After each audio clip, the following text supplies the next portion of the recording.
Hey y'all, here everybody, give me 2 seconds.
Hey everybody, give me 1 second, y'all. Hey.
Hey y'all.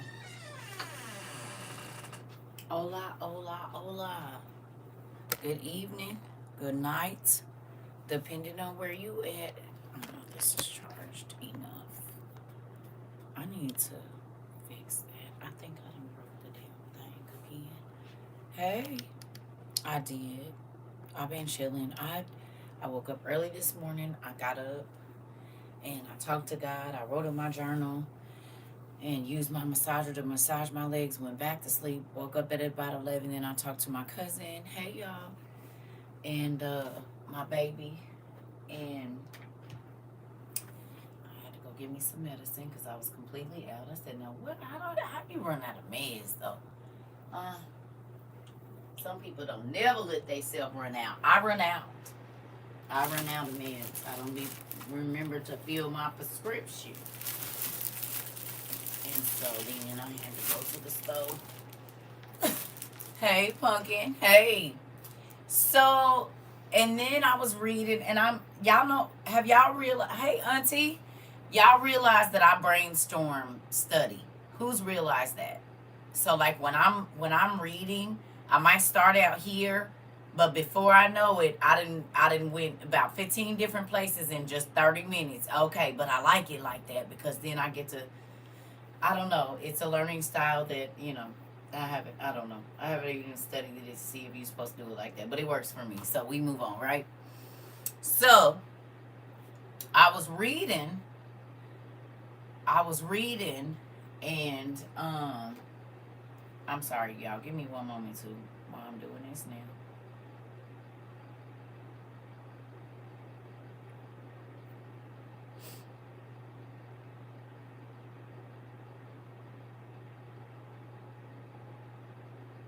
Okay. I was reading. Hey, how's everybody Saturday going? Let me ask y'all that first. Y'all doing all right? Hey, I'm like a bird. I want to fly away. Hey, everybody. Hey, everybody that I missed. Hello. That's exactly how I wound up going down rabbit holes. That's exactly what it be, Auntie, rabbit holes. Let's call it that. I have a rabbit hole type way of studying because that's exactly what it is. That is exactly what it is. Okay, so look, studying and doing laundry. I've been chilling today. I've been exhausted this last week, y'all. I don't know what it is, but I've been tired, and I've been letting my body rest. I've been doing that. It's good. Gotta go to Hobby Lobby for more fabric to sew together. Why my cousin just told me today. She was at Hobby Lobby yesterday, and I brought up a Hobby Lobby like scenario. She said, and then she just put her arm up. I said, "What?" She said, "Out of here." She said, "Do you know we just went to Hobby Lobby yesterday?" So she went to Hobby Lobby yesterday. I didn't know. I didn't talk to her, and then I talked about Hobby Lobby today. And then I get on here. So that's three confirmations. Maybe I need to go visit Hobby Lobby. Maybe it's something there that I need. I'm good. Took the day to do little self care. It was much needed. That part. That part. That part. I needed this girl. I needed a break. I mean, honestly, Sarah is the one that let me know we finally made it to 1,300. I think they've been playing with us, but we just gonna move on from that. Girl, I know I love Hobby Lobby, honey. I ain't been. This the thing. I'm so far away from a lot of stuff. I don't like driving and being in the mix of people. So if I can't get there in probably less than 10 minutes, I probably won't go. It used to be 30 minutes, and this was before I moved here. Then I got here, and it's like if it's more than 40 minutes, 30 minutes away, I probably won't be going because the traffic here is horrible. People drive like bats out of hell. Getting things together for my daughter to come home from the hospital. Come on now, that part. That part. So I wanted to talk to y'all again. Brainstorming. These are ideas. These are things that came to my mind. I be having to those of y'all that know me, y'all know how I do because we be all over the place, but it's good. But this is just as I was reading, it came to me and I'm like, wait a minute. And we touched on it a little bit a couple months ago, a part of it. But then I feel like God was opening up some other things with me, and I want to share them with y'all. Y'all want to know? Hobby Lobby is a store I have to stay focused in because you can be in there for hours. Oh, yeah. Oh, yeah, definitely. Definitely. Mm-hmm. All day. My son and Michael's and all of that. Yeah. We used to have to go all the time. Okay, so you're gonna need your tablet or whatever else it is that you use to study. Okay.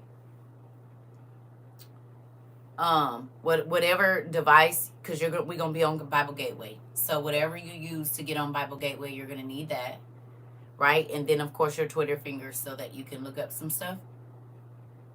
Y'all with it? We ain't even gonna take all day. We gonna get on in here and get on in here. I made me some taco salad last night. It was so good. I want to say this because I do not drink processed water in the bottle. I haven't since we bought our water filter thing, right? I haven't bought really bottled water, but maybe once or twice in almost 3 years. Okay, I don't buy it anymore because I'm like, why am I spending money on it? Every once in a while, I'll get an itch to buy a case or two of bottled water. I don't buy bottled water no more. I don't. And I'm going to tell y'all what's crazy. Almost every time that I drink it, it makes me sick. Remember the last time I told you I was like, I don't know, I drank some bottled water and I've been feeling weird. Right after that, they had the water recall. Remember, it was like the next day they had the water recall. Remember, I kept telling y'all, I was like, I don't know about this bottled water. Remember, I kept telling y'all? Remember, this was just, it ain't even been 2 months when they had the first water recall. That week before that, I said, oh, I bought some bottled water. Y'all see me drinking. I always have a cup. You remember? You said it tastes funny. So I bought some bottled water yesterday just to have, just in case, because they be tripping. But let's rewind a little bit.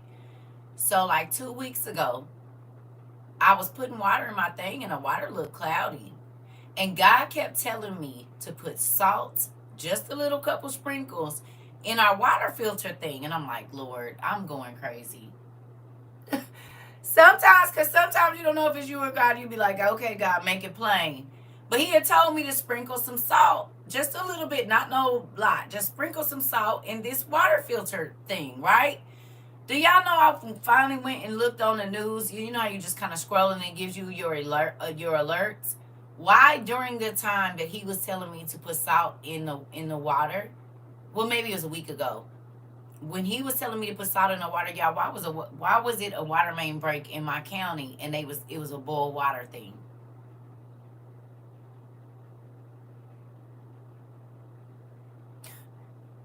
This is why you gotta listen the first time. Yes, girl. I said that, and see, I didn't boil it because I don't be watching the news. But he kept telling, I'm like, sprinkle salt, Dad. What is this about?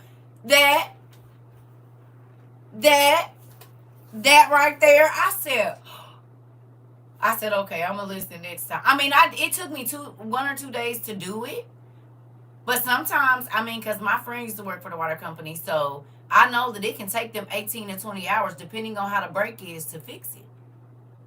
You see what I'm saying? I know this, and it could be all kind of sediment and all kind of stuff that didn't make it from the power plant. So I was like, God, I just love you, and so then now fast forward to once I saw that, I said, let me give me a couple bottles of bottled water just in case. That's why I went and got this bottled water, right? Baby, I drank that water last night, and when I tell you within 30 minutes, I was sick as a dog. My head was pounding. I'm like, what? And at first I was like, well, I didn't have a lot of salt in my food. I'm like, what is this? I had to pray for God to help me go to sleep. I was so sick. My head felt like it was, I'm like, my stomach got sick all of a sudden. I said, that's crazy. And that's the second time, the last time I drank the water, processed water, it did the same thing. And I was sick for like 1 or 2 days. I mean, I was not good at all. Ain't that crazy? Just whatever the store brand is, always. It's always, whether it's from, I think my last ones was from Walmart, so great value. And then these was like from Walgreens or something. So it don't never be the same brand. Hey, but both times, I don't know, because I drink tap water through my thing every day. It's when I get that stuff is when I be not so good. No, this is what I'm telling you. I've been drinking the tap water and I've been fine. Not straight out the tap. I send it through our water filter thing, right? And I've been ever since I told y'all about that. I've been drinking that. I don't drink no processed water. When I told y'all that, because I don't $70 on water. I'm about to. This is the same prostate. I mean, God, I'm gonna pray over it and put it through this thing. Well, every time now, since I've had like 3 years of not, or almost 3 years of not. Okay, you said fluoride causes glaucoma. Okay, but I'm just saying, hear me though. Since I have not been, when I do, it makes me ill. I either get a really bad headache. I just be feeling weird. Like, I can't even really describe the feeling. But no, it's not a reverse osmosis machine. It's just, what is the other name?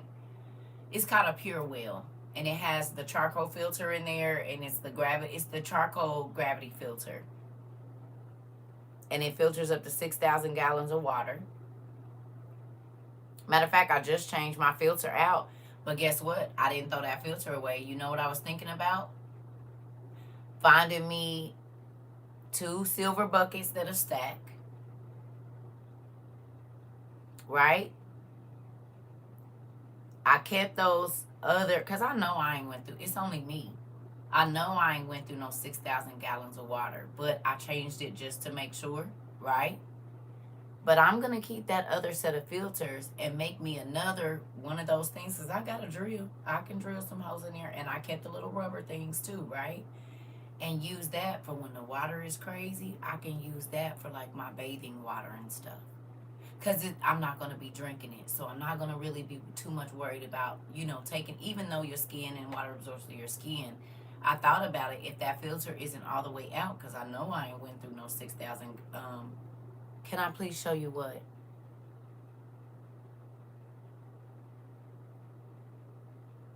It's on my Amazon list, or you can Google Pure Well and you'll see it. Cause it got water in it. You know, Pure Well. It's called a Pure Well.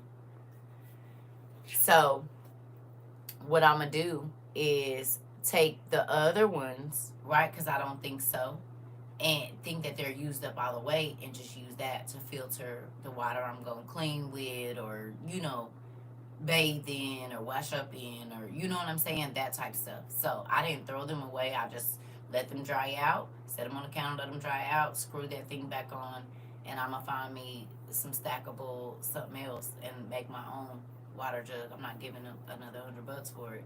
I'm gonna find me some stainless steel buckets or something, and make sure they stack on the inside of each other. Some canisters or something, because they just need to be stainless steel. And then I'm gonna make me another one. One is gonna be for wash water and this and that, and then one will be for drinking. So that's what I wanted to say, because I'm always trying to figure out how I can use this until it's like the toothpaste. I was the person that used to cut the toothpaste off. I had too many kids, babe. I got to eke out every cent of everything that I have. I gotta use it all. That's me. I got the roller thing to roll it all the way up, and then I'm gonna cut it open and get all of that out that top part. Don't even worry about it. I will be getting all of my money's worth. So with that, on to the next thing. I just thought that was crazy that I wanted to share that with y'all. So if anybody, just pay attention, like when you're drinking certain things, pay attention to how you feel afterwards, because I have a feeling that has a lot to do with a lot. But we're gonna move on. Next order of business. Bang, bang, bang.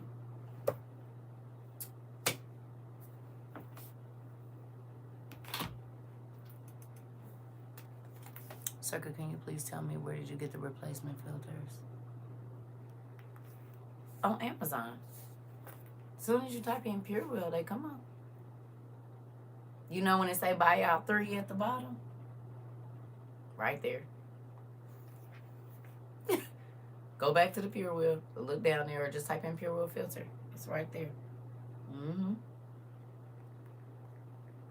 Right on Amazon, pumpkin. But see, when I bought that, I'm like, remember when I told you, like, if I like a pair of shoes, depending on how I like them, I'm gonna buy another pair, because I'm gonna wear them out. So I do that with stuff like that. I always buy the whatever it is at the same, you know what I'm saying? I go ahead and give me a filter or whatever, just in case that one is faulty or whatever else it is. So I had it, but I was trying to stretch it out. You know what I mean? But now I know that it wasn't my filter, it was the water. But when I took it out, there was this little red dot on there. I don't know if it had always been there, but I don't know what it was either. Oh yeah, it's still the same. They all the same machine, pumpkin. They all the same machine. I didn't know you bought it at Walmart. Okay, yeah, you can get it online. They all, remember, these is all the same machine. It's just who got their name on it. It depends on what it costs, but they all come from the same place in Shenzhen, probably somewhere, China. They all come from this. It's just like our corn. You see what I'm saying? They all the same. Yep. Every last one of them is the same. So, go on Amazon and get you one. Yep. And I don't remember how much they was, because I got them, like 2 years ago. I think they was like $35 for the two, because they come in a box. But yeah, Amazon. I go right down there to that. Go to Pure Well. Go down there to that. Buy all 3, and that's where I got it. But yeah, definitely did. So with that, John, that's where we're going. That is where we are going. The first, it's not first or second John. It's just John. I used to get confused when I used to read the Bible, and they would say John, and then I would go to John, and it wouldn't. This is when I was younger, and it wouldn't line up, and then I didn't know it was John. Then First John, Second John. So with it, we in John. Y'all ready? Cause this is different. This is a little different, and even though we read this before, and I think we just read this in another. We on Bible Gateway because I'm in the New International Version. I mean, but if you want to read regular John in your Bible, you can. It might not look unless you got an NIV.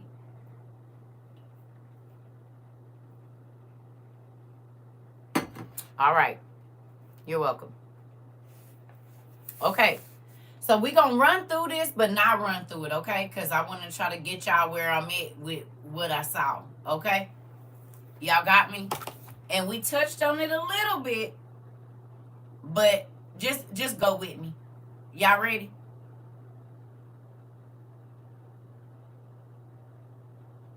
Y'all ready? Yeah? Okay. So it says, in the beginning was the Word, and the Word was with God, and the Word was God. Who believes that?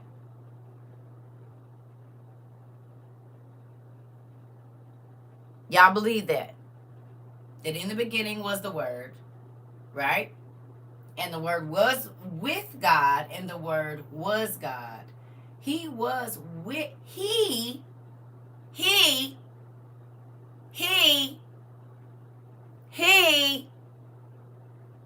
here we go. Let's go back. In the beginning was the Word, and the Word was with God, and the Word was God. He was with God in the beginning. You said, no, you don't believe that. Okay, well, you probably going to hate it here. Victory. Smell of victory. You might want to go and swipe to another live then, because you about to hate this whole class probably.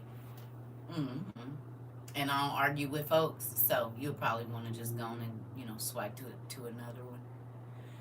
Yeah, because this won't be of interest to you. Anyone else?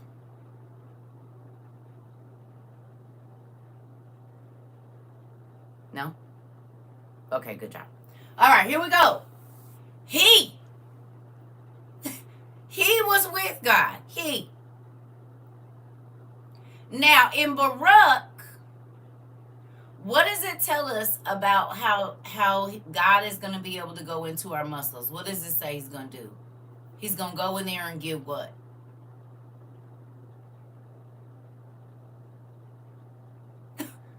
What's he going in there to get?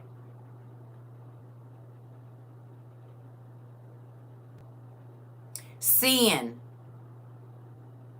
The memory, the sin that is stored in all of our sinews and bones and all that stuff. Okay, keep that in mind right here. Keep that in mind. Just put that over here on this side. So we got he, the Word, was with God. We got that, and it is God. It's a part of God. Boom, boom, boom. And then over here we got the sin in the muscle memory.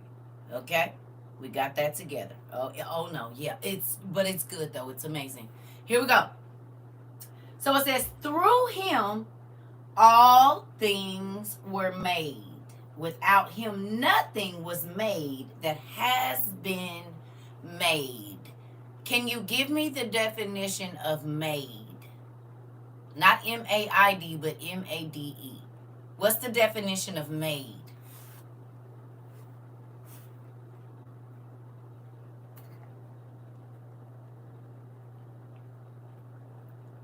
Created.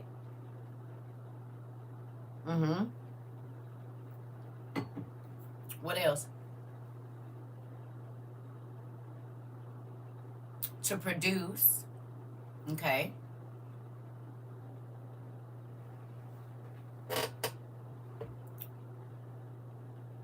You said something. Put together of various ingredients from something by putting parts together and combining substances to construct or create. Create from material, to acquire. Got it. Okay, good. Keep that in mind. Okay? Keep that in mind. So anything that you can see or don't see was created from something. You agree? John, the book of John. First, just right at the book of John, the Word became flesh. Okay? Okay, to formulate. Good one. Okay. All right, here we go.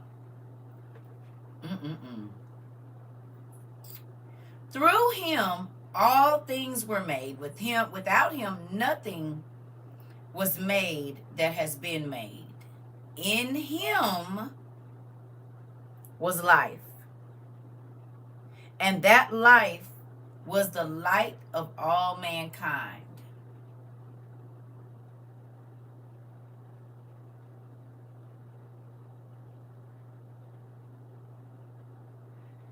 Do we know that the first light that was created was Jesus?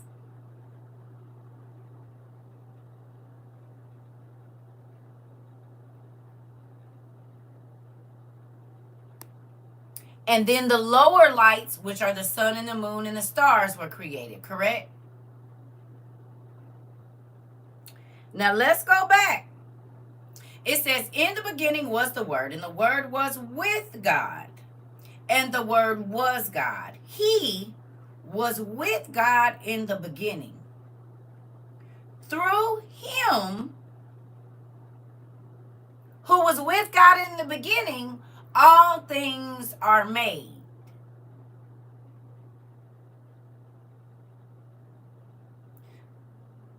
You getting this? So the he that was God, but a portion of God, okay? Everything was made through the light that was with God, that is the Word that was made flesh. Do we agree that Jesus was the Word that was made flesh?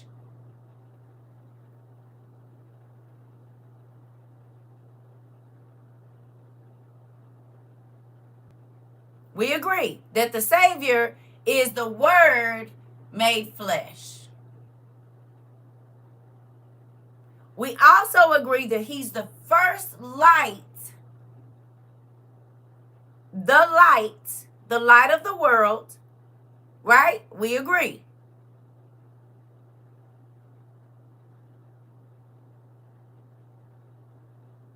We agree? Okay.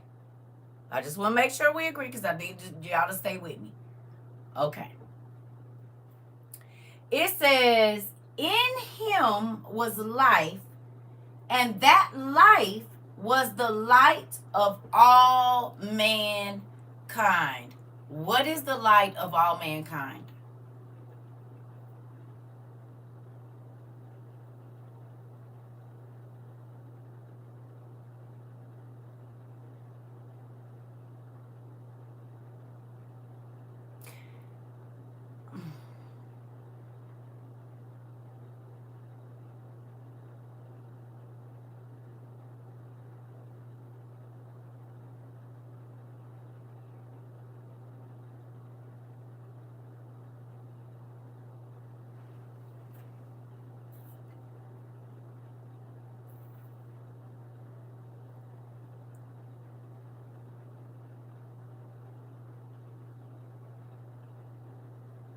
It's so simple.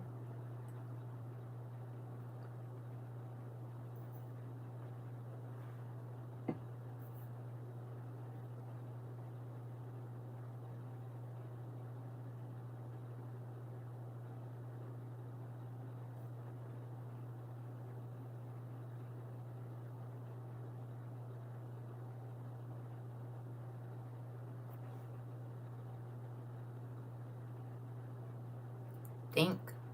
Just take a minute and think. What is the light of all mankind?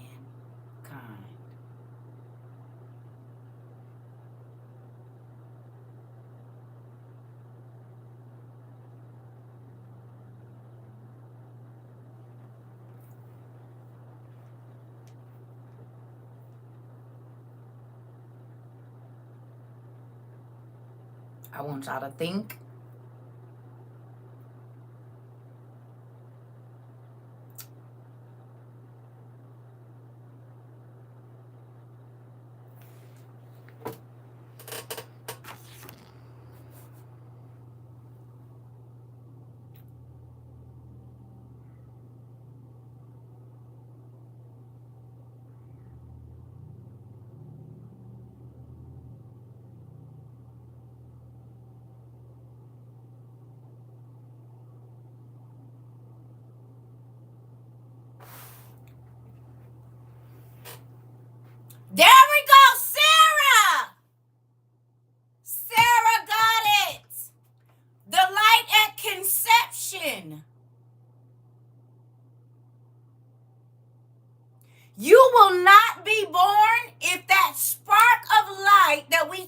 about at birth does not happen.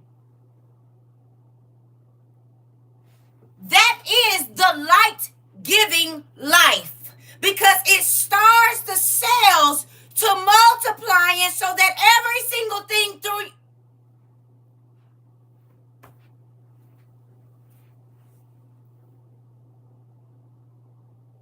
He is the light that gives life. And he's with nothing. Even animal cells, when animals mate, is there not a spark of electricity that starts to grow in? You said, Jay said he need to cheat off your paper. Notes, nephew. No, notes, nephew. Notes, nephew. Do I know they recorded what? You do know we did whole studies on this, yes. Were you not in class that day?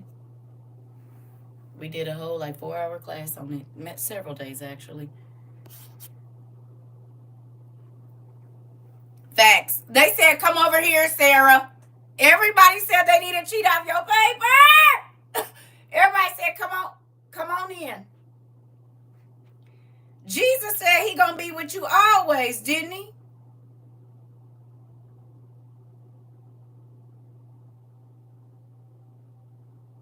He said, even in your dark places, I'm with you.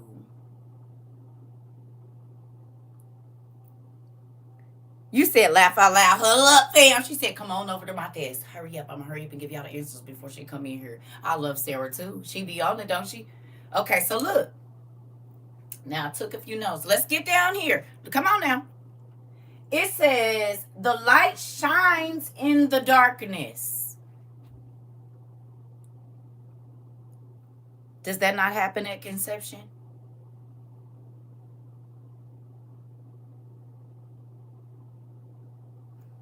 The zinc explodes and it creates light sparks, does it not?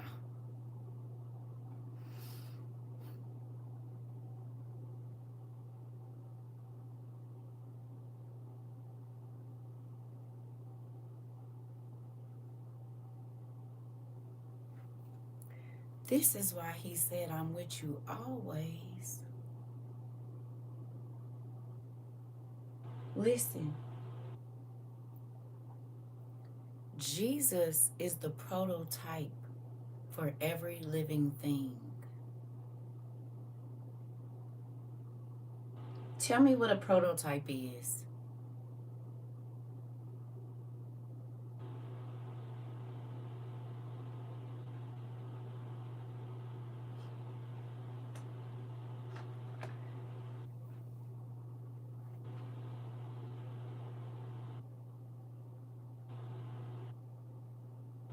What's the definition for a prototype? The first creation of. The first creation of something.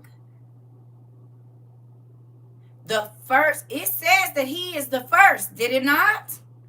He is the first creation. The light that he created that was going to be in everything.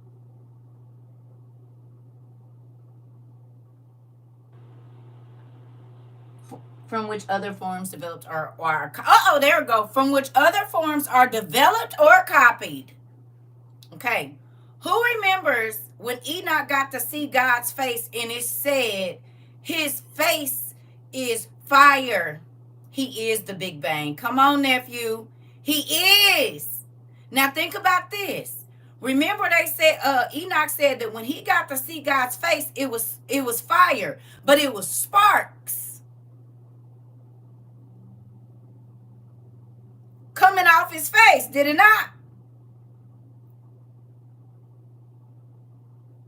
So if a spark came off his face and became Jesus, the light, because God is light, and it says in the beginning was the Word, and the Word was God, with God, and the Word was God. He was with God in the beginning.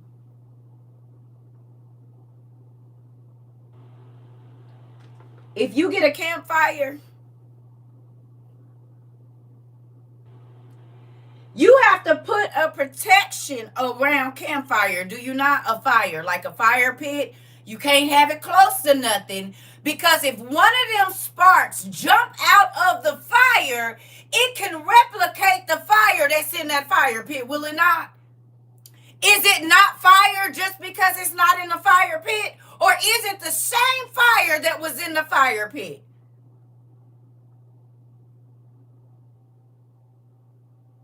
Does it have less power because it's not in a fire pit, or do it have the same power outside of the fire pit?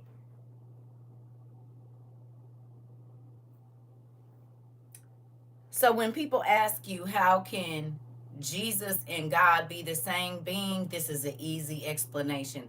The same way that a spark can fly off of what's the name, and start that same fire, even though it's not in the same container. It's still the same fire. It's not a different fire. It's the exact same fire. It's just relocated somewhere else. Is it not? And it's not the whole fire, just a piece of it. If one of them embers pop, it can replicate the fire that's on the inside of that container. It can replicate and set everything on fire. Can it not?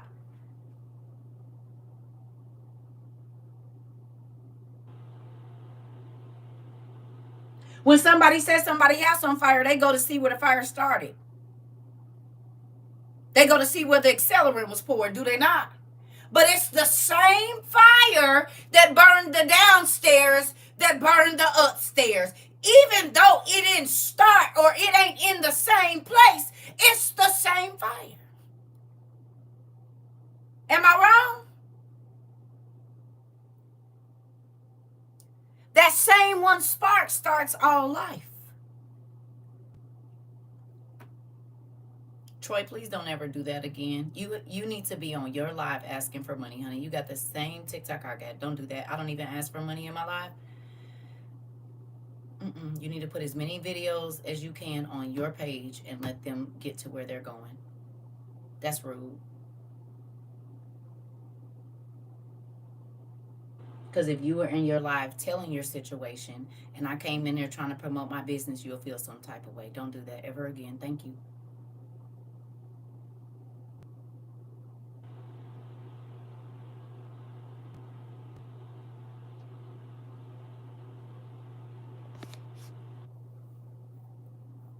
You said a spark from out of the fireplace can cause a larger fire than what's in the fireplace. Come on, pumpkin.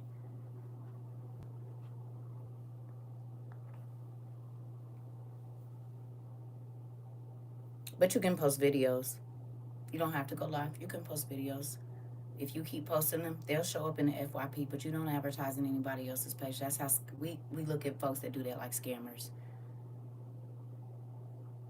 Because if you do that in 100 lives, you could easily come up with $2,000 a day, if not more. So advertise on yours, and what blessings you have, they'll find you on your page.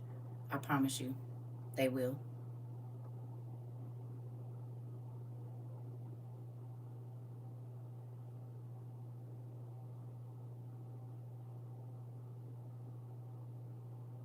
No, it's not judgmental viewing. I just know hustlers when I see them. And you didn't think I was going to call you out because you heard me talking about God, but I didn't say you were a scammer, but hit dogs holler. Just so you know. I said that looks like you're scamming when you do that. You're interrupting my class. Thank you. Have a good day.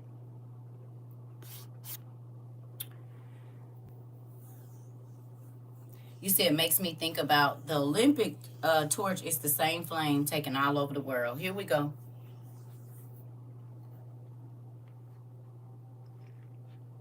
Right, because it was getting good, wasn't it? It sure was getting good. It was getting real, real good, real, real fast.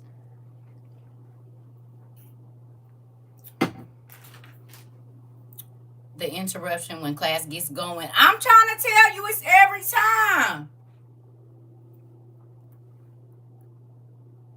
Cray, it is Essence.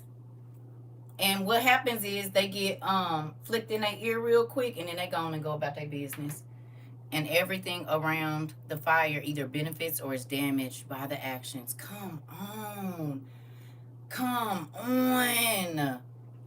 Y'all, okay. Put a basket if you picked up what I put down, because I ain't done yet. Put a basket, though, if you picked up what I put down. Now y'all see why I was all over the place, because we about to go some places. Just put a basket if you picked up what you're starting to, you're filling your basket up. Crazy. I said, God, you are so intentional in everything that you do. Crazy, right? Listen, I said, Dad, you're so amazing. Okay. Okay. So the light that shines in the darkness, and the darkness has not overcome it. Now, what happened in creation happens in the womb of every woman that bears a child. Even though that baby is crowded in darkness and covered in darkness in the womb, that baby is going to come out into the what?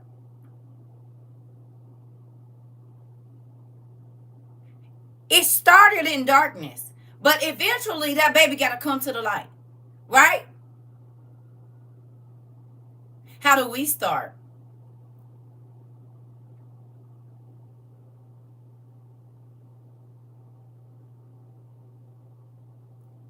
It said we born in sin and shaped in iniquity, and that would be considered what?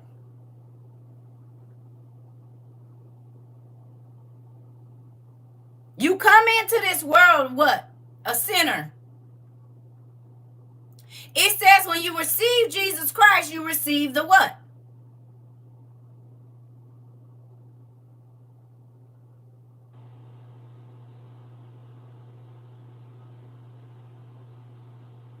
So the spiritual birth mimics the natural birth. But not just the birth of a human, the birth of everything that you see and don't see. Angels are angels of what?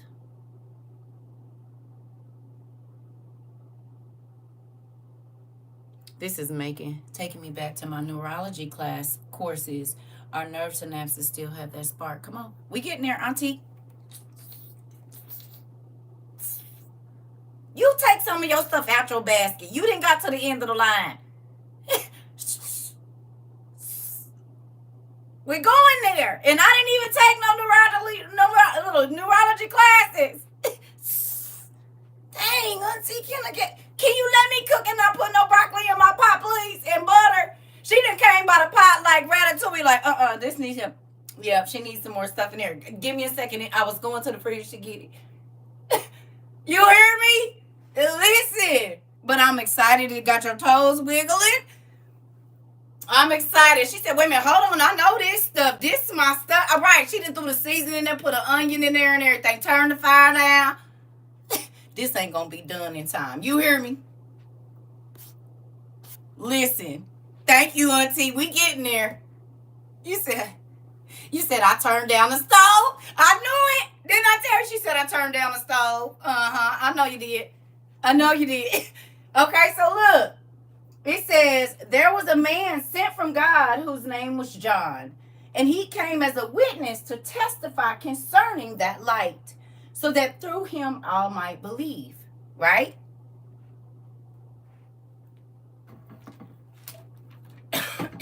Excuse me. Auntie preheating. Right. She didn't went and put the foil on there, poked the holes, everything. Can you please give me the scripture where God said, let there be light? What's the scripture? Post the scripture and God said, let there be light. What is it?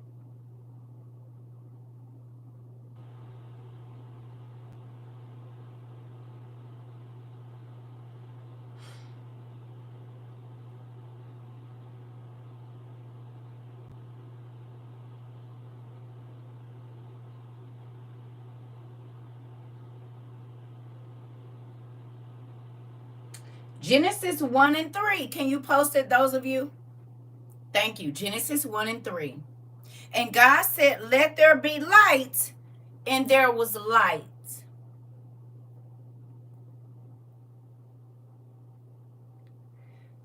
So before the light, there was what?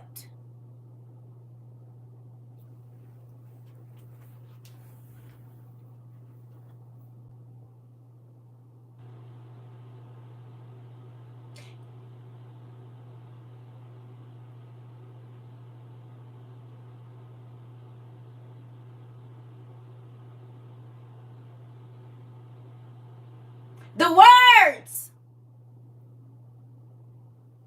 The words. The words. The light would have never showed up if the words weren't spoken.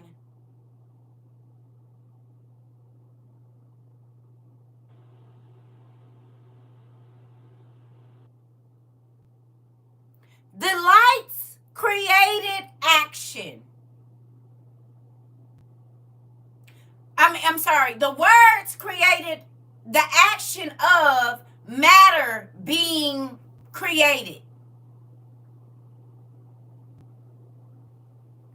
So when the light happened, matter was created at the same time.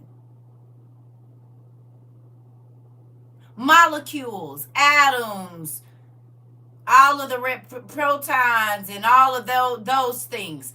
When he said, let there be light,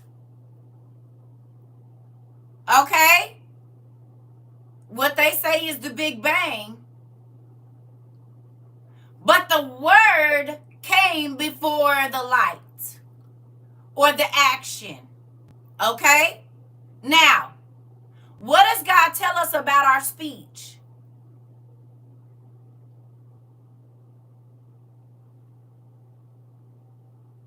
That part. You said when he created you, you matter. He created matter. That part.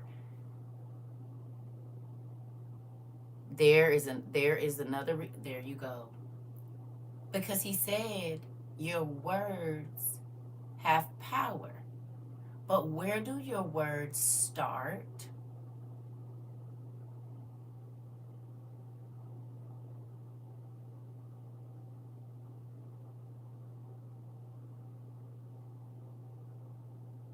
In your mind, in your brain. If there's no brain waves, a lot of times they say that you are brain dead, right? And here we go back to what Auntie said. Now look, because Auntie is all in my business. Come on back, Auntie, and turn the stove up. How does your brain function?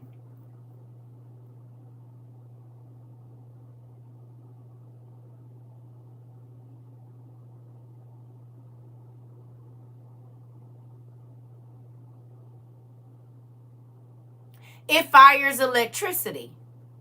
So your thoughts don't start in a dark place, do they? Do your thoughts start in a dark place, or do they start where the light is? God said he even can see your thoughts.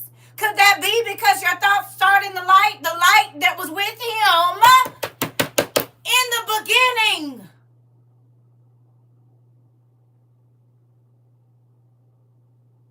When you have a thought, electricity fires. When they put a picture in front of your face, electrons start moving. Your thoughts don't start in the darkness. Your thoughts start with light. And God said, I can see every last one of them because he is light. Y'all. But back to what Auntie said. He can see your thoughts because they start with light. You can't have a thought without electrons firing.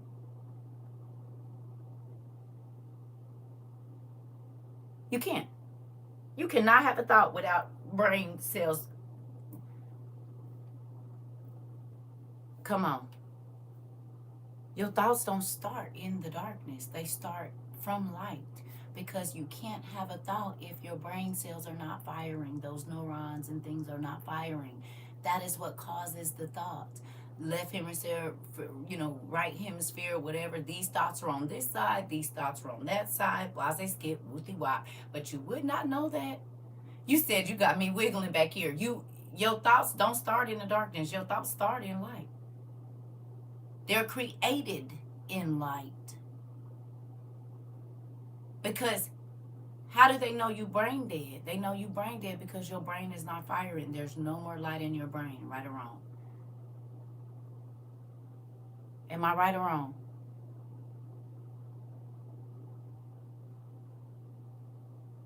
Okay.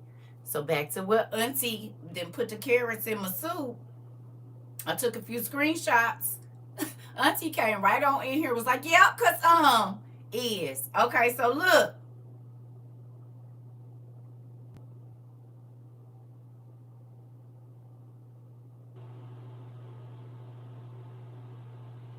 Here we go, Auntie. Here go your part.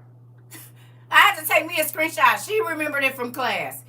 It says the nervous system is a complex network that allows an organism to interact with its surroundings.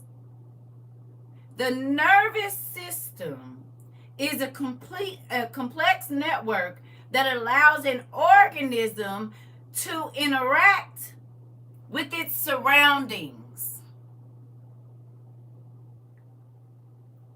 Jesus is the original organism. And the only way that we can live and that the world even can exist is because he was created first. Remember, it says that God views us through Jesus. Because if he didn't, we'd have been gone. He'd have been and obliterated us. Y'all remember? He said if he don't look at us through the blood of Jesus, we would have been destroyed a long time ago. Well, Jesus is the original organism that allows us to be able to move through here freely, because if Jesus leaves us, we out of here. The light. Once that light leaves your body, you exist no more.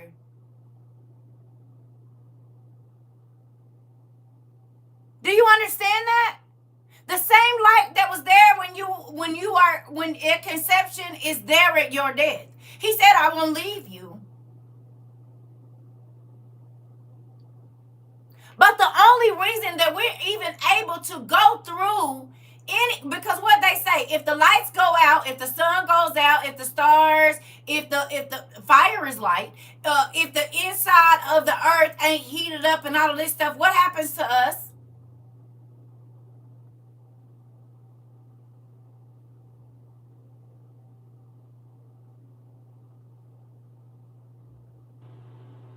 If the sun don't radiate and all of the things that heat up our earth, what happens to us?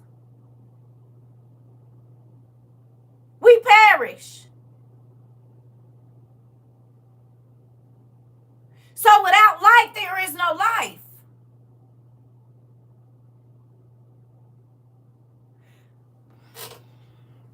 If you ain't got no electricity in your brain, they tell you there's no life.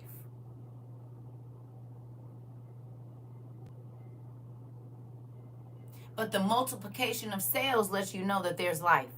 When that zinc explosion happens at conception, it lets you know that life in your body and the environment around that egg starts to do what? It starts to change the environment around it. What did Jesus come to do?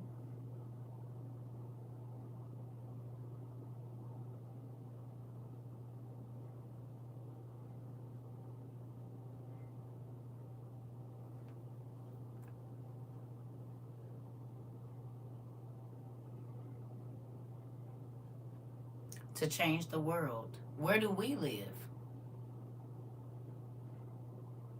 We live in the world, right? And the light came to change the world. So only the original organism could change the world around. Okay, when a woman get pregnant, soon as she get pregnant and that light burst happens of zinc, Her body it sends signals up to her brain. Her breasts start doing things immediately. Her stomach is not the same because there are more hormones or less hormones being. So literally, hey Pumpkin, the whole environment around the uterus changes, does it not? And it changes to prepare for what is coming. No?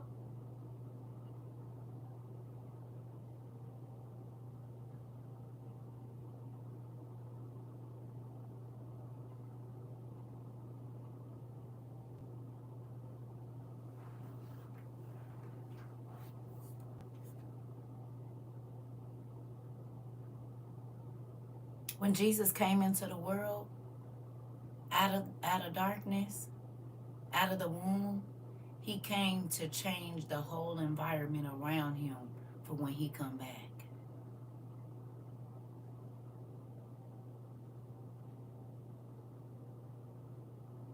From where he is right now.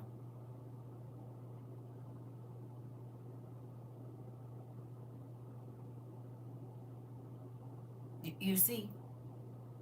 So the same thing that happened in the beginning happened when he got here and is getting ready to happen again. Because how do we know when Jesus is, what's the clue that we'll know that God is cracking the sky? What did he say we gonna see?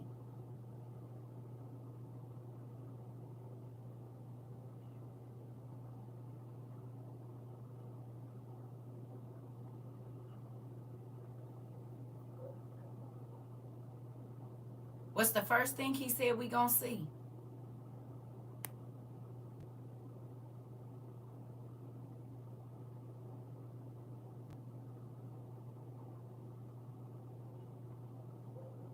Light.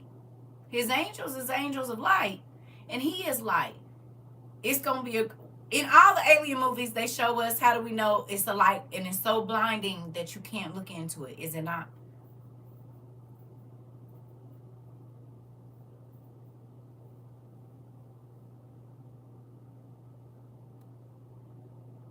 When something is coming from a different dimension, it's always so much light you can't look. Ain't that what God said was gonna happen when he come back? We wouldn't be able to look at him the brighter than the sun. If you look into the sun, you damage your retinas, do you not? God said if we look into his face, we'll be burned up. The same way your retinas is just looking in the earthly sun.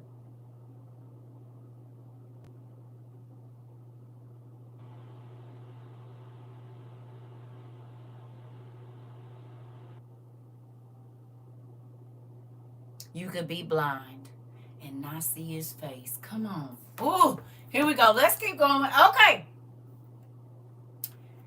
Here we go. So it says, it includes the nervous system is a complex network that allows an organism to interact with its surroundings.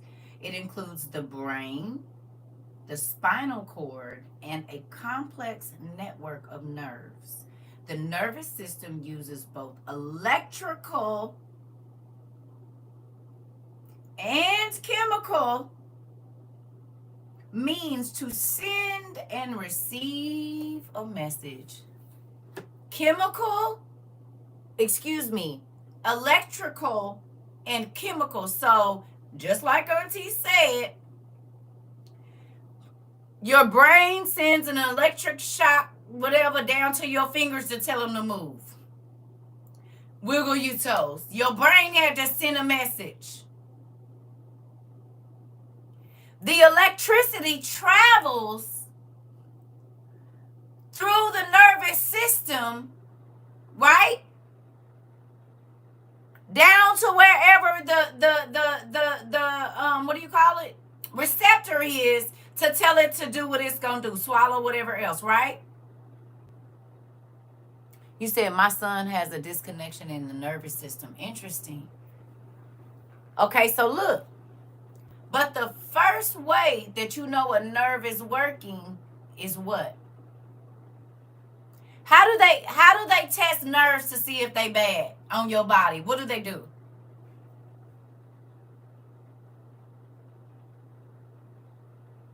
This is crazy.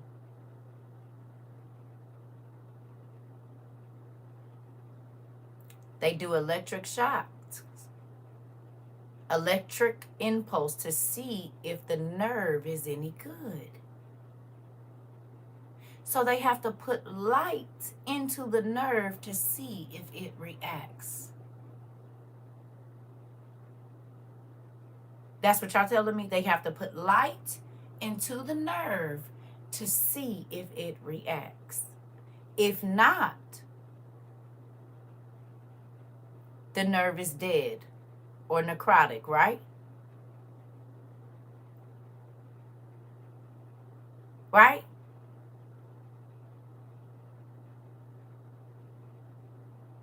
Maybe the nerve endings were severed. Maybe they were bruised. They do. You said show, got a pinch one right now. Okay. Ooh. Jesus is the original nervous system, and he brings the light to your life. So when he shines his light in your life, you and your soul and your way of living should react. Should they not? There should be some movement when the light of Jesus Christ is shined in your life. If not, you could be spiritually dead.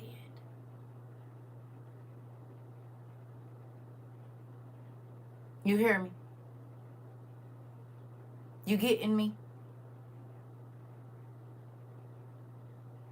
I be scared to do podcasts because people get you on their podcast and then talk real good and crazy. I've learned that from being over here, so I be real weary.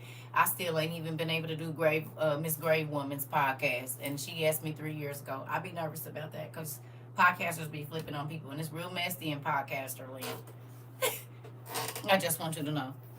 I ain't even gonna hold you up. I be nervous about that because people be talking real good and crazy as soon as you leave with them. I don't know about that. Because I don't know what I'm going to say. It ain't going to be scripted. You know, whatever the Holy Ghost give me at that time. So I'll be nervous. Because this internet, yeah. I didn't say you was. It could be your people's. You see what I'm saying? But we'll talk. That's. You just need me to teach. Okay. Well, you know I got YouTube dissected from that. We'll talk about it. But this ain't the time. Here we go. So. All right. It says the nervous system uses both electrical and chemical means to send and receive messages. Listen now. The nervous system uses both electrical and chemical means to send and receive messages. What's an angel?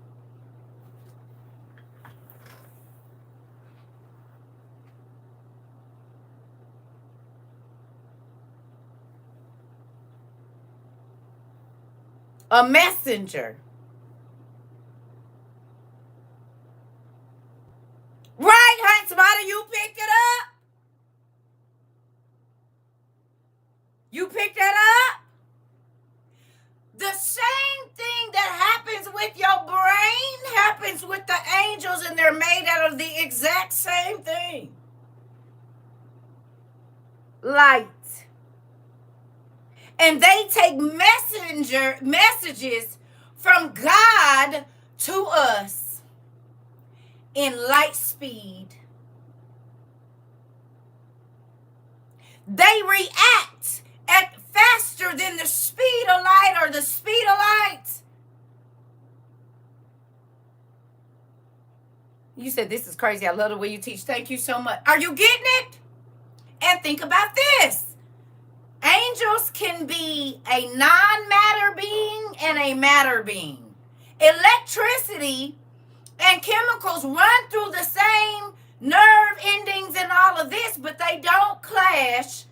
They do a specific job. to send messages. But they can be matter and they can be light. Your brain is matter, but it's light bouncing all through it and all throughout. We have, like, if I scuff my feet on the floor, y'all know I can charge that light bulb. You said the messengers are mRNA. However it works. Are y'all getting this? Is not God the brain of the whole world?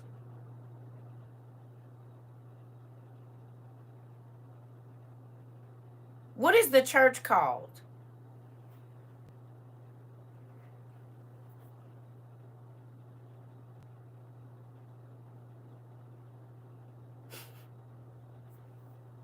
The body of Christ.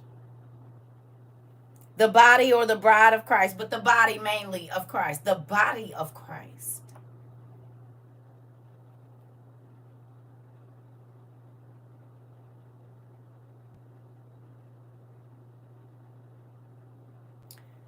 God is the what?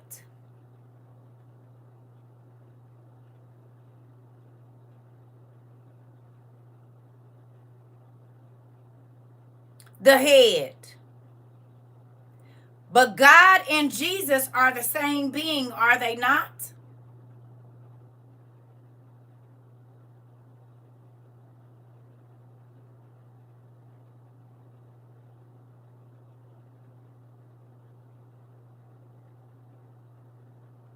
Okay.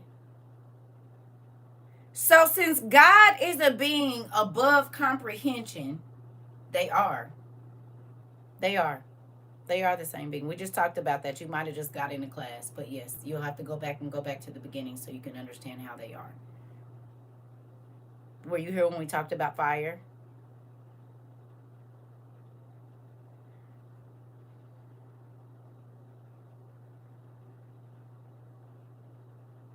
For those of you that might not have been here in the beginning of the class, you'll need to go back and watch the first bout on YouTube real quick. You can go to the live and then you'll understand why I'm saying what I'm saying. God is a being that we couldn't comprehend. Does it not tell us that?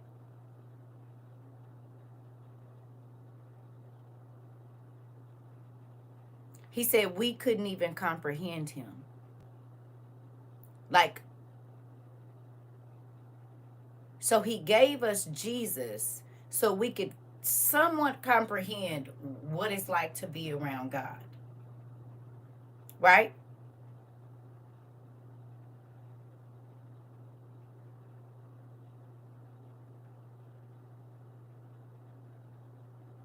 They say when you get the mind of Christ, you get the mind of who?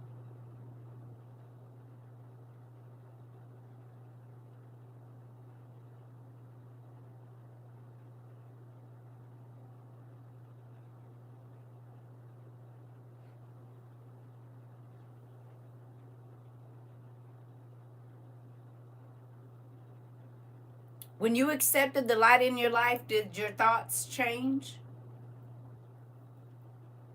The way you feel about certain situations, stuff you might not have had no problem with before.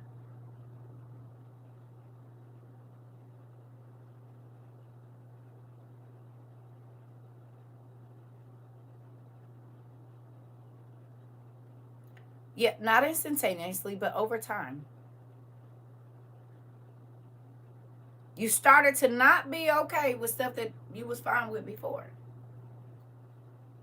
Let this mind be in you that is in me, the Father. Come on now. Okay. Okay.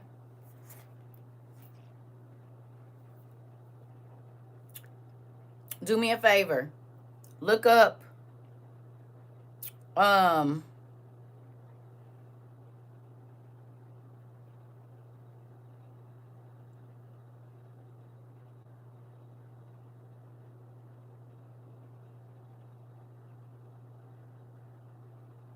okay.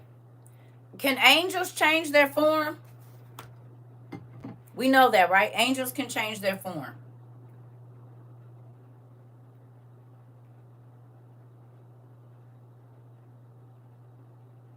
Okay, do me a favor And Auntie probably already know this. You might have already done looked it up, Auntie. Chimeric cells. Look up chimeric cells. I'll be right back. Look up chimeric cells and look up non-matter and matter. Okay? Chimeric, like a chimera. Chimeric cells or chimeric DNA, and then look up matter and non-matter. Write it down in your thing because it's going to be important. I'll be right back, y'all. So you're looking up matter, non-matter, and chimeric, either cells or chimeric DNA.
Uh-oh. Sorry, y'all. Hold on.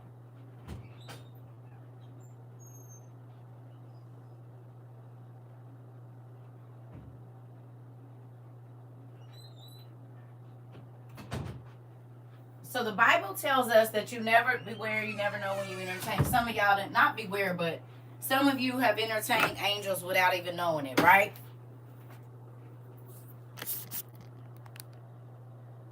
You said my daughter and my cat are chimeras. Interesting. Mm-hmm.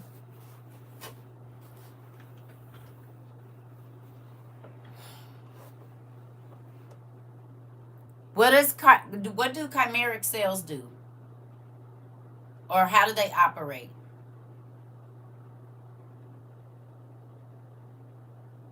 Interesting. She absorbed her twin. Your mom said you were. Interesting. Cells originated from a different source. They contain two different genomes, two different species. So when the angels came down and mated with the women, would that be chimeric DNA?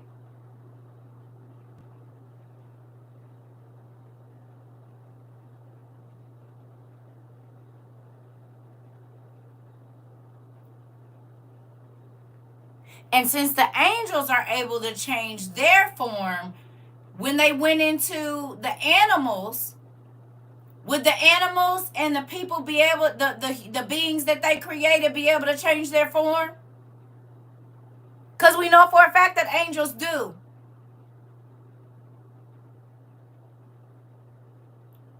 So could this be why magic works? And they say magic is in your blood.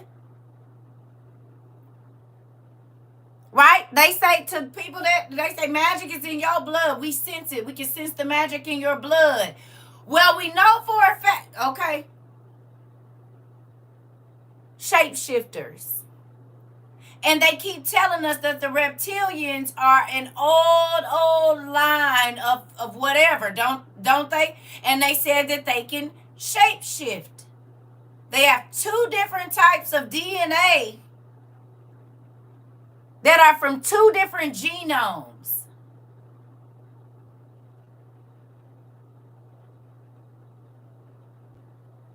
They still here. Well, the earth hasn't been destroyed, and God said it was giants on the earth after the, and we know where the giants came from. They came from two different genomes, the sons of God and the daughters of man.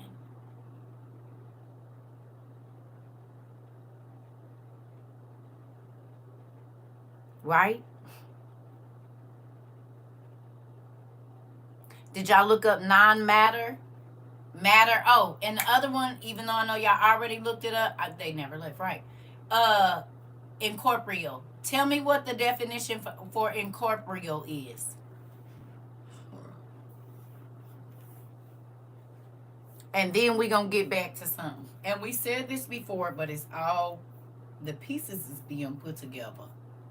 Matter is anything that does not have mass or occupy space. Non-matter is anything that does not have mass or occupy space. Like an angel. Angels are in the room with us right now, are they not? Whether they be evil or good, are there angels in the room with every last one of us right now? A spirit, a ghost, is incorporeal. We are composed of matter, ghost or not. But they are composed of energy. Having no material existence, a ghostly presence or incorporeal being. Come on now. Okay.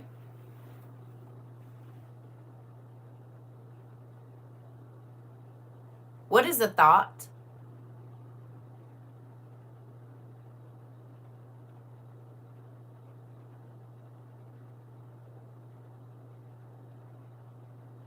And where do they come from? And where do they go?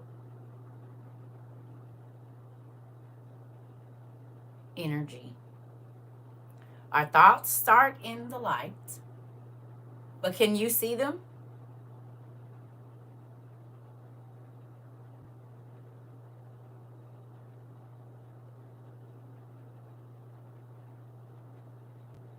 Can you see when they coming and when they going? Thoughts?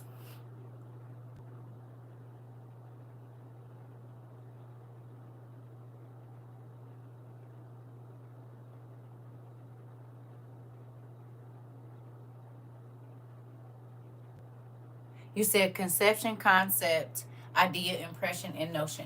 But can you see a thought? Like whatever I'm thinking that I'm not talking to y'all about, can you see it? It's an incorporeal thing. Thoughts don't have mass. So thoughts are a non-matter type deal, right?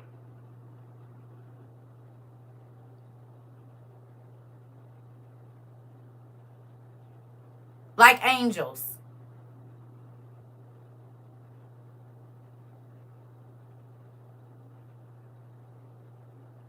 Or a ghost.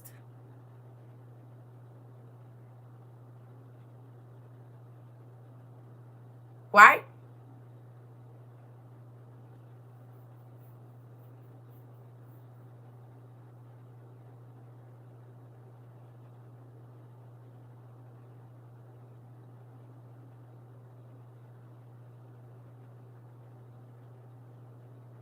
But because you can't see my thoughts, does that mean they're not actively moving around and being created?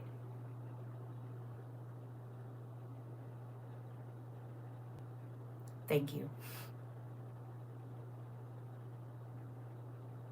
Just because you can't see my thoughts don't mean they not real. Don't mean I'm not having them. Don't mean they not being logged. And those thoughts produce action or a material thing, do they not? If I think hamburger, I'm gonna make a hamburger. If I think I'm gonna buy me a car, I'm gonna do it. So in our reality, angels and Jesus are like thoughts In a sense, it materializes.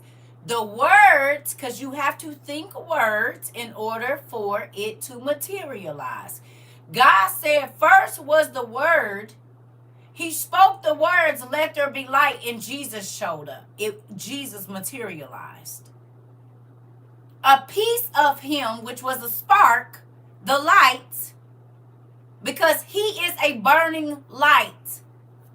Right? He's a burning light. It say it sparks shooting off his face. So one spark started Jesus. Let there be light. He thought it, and then it was. The power. Thought is the power of imagination and conception. Okay.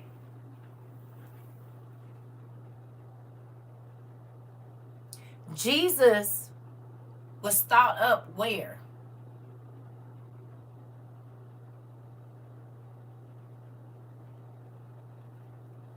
Where? How did Jesus come?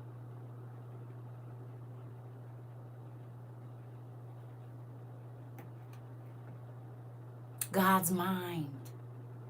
So the same spark that sparks our actions is where Jesus came from, but our lives are started by that same spark and they end with that same spark. And Jesus said, I'm with you from the beginning to the end. God said, I was there. I knew you before that spark happened. I knew you before the original spark happened. The original spark was Jesus. And there is not a human or anything that is formed without sparks of light. Basically, when cells reproduce, they need the sparks to get them going and all of those different things, right? Especially ours.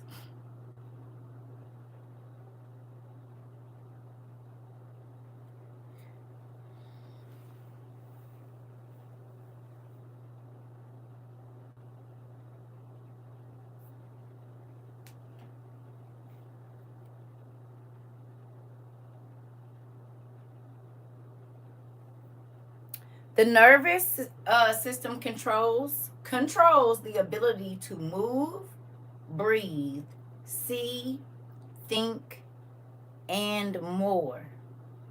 So if your nervous system is not working properly, you won't be able to move.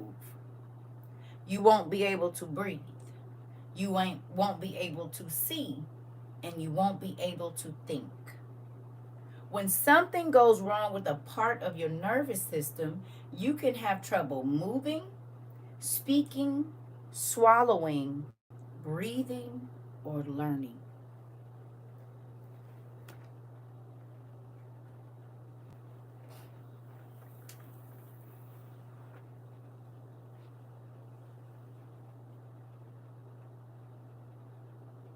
So basically, when you're not connected to God, you ain't going to be able to move.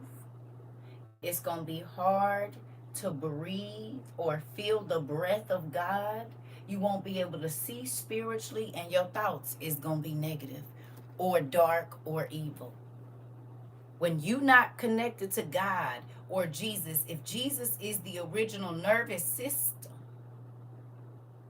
you can't see properly. Your thoughts ain't right. It'd be hard to breathe because you be like, God, I can't go through this. Oh, God, it's too heavy for me. Because your sin be crushing your whole chest.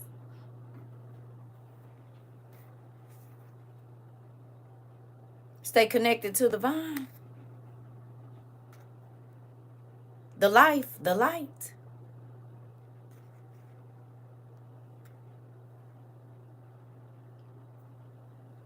I'll be right back. Give me 1 second, family. Y'all take that in. Go write down the stuff of the nervous system, please, and thank you.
Hola, hola.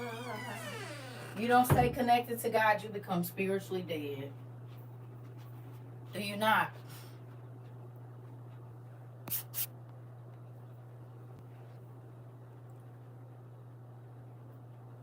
Now I see why they say use that stuff to harm the system. Interesting. So we're full of bright light, and when we sin, we became flickering lights. Basically,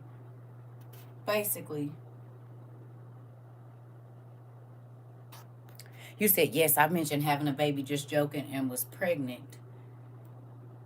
Be careful of thoughts. Yeah, I don't even think like that for my life. I think like that for other people, but not me. Mm-mm. Hallelujah. Thank you, Jesus. Moving on. All right. Y'all okay over here? I think good thoughts of a loving husband, not anything coming from the union, though. No, not that kind. We gon' have some beautiful plates together. We gonna make some great food together. We're gonna grow some great vegetables together. That's the planting and sowing we gonna be doing. That's why when people die, they say the light went out of their eyes. Yes. Or even when you in so much sin, they say the light went out of your eyes. You can see the darkness in their eyes.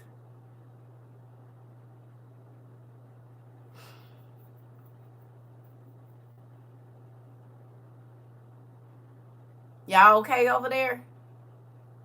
I can see that in people's eyes often. Okay. I feel like I was in a weird place, like under an illusion.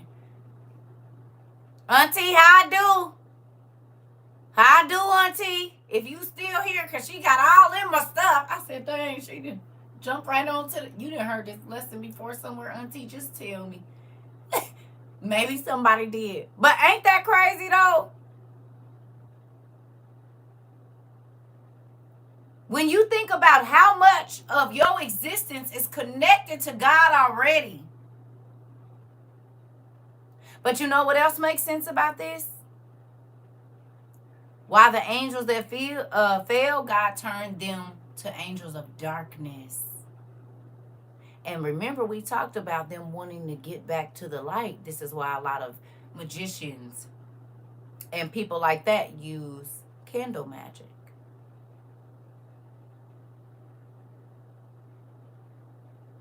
Because those evil spirits are in the dark and they miss what it feels like being in the light.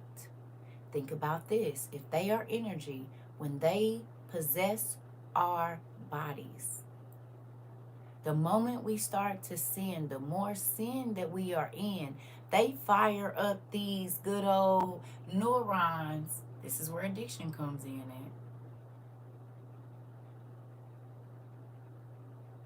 at. And the addiction grows stronger. You have to think about it more. You have to talk about it more.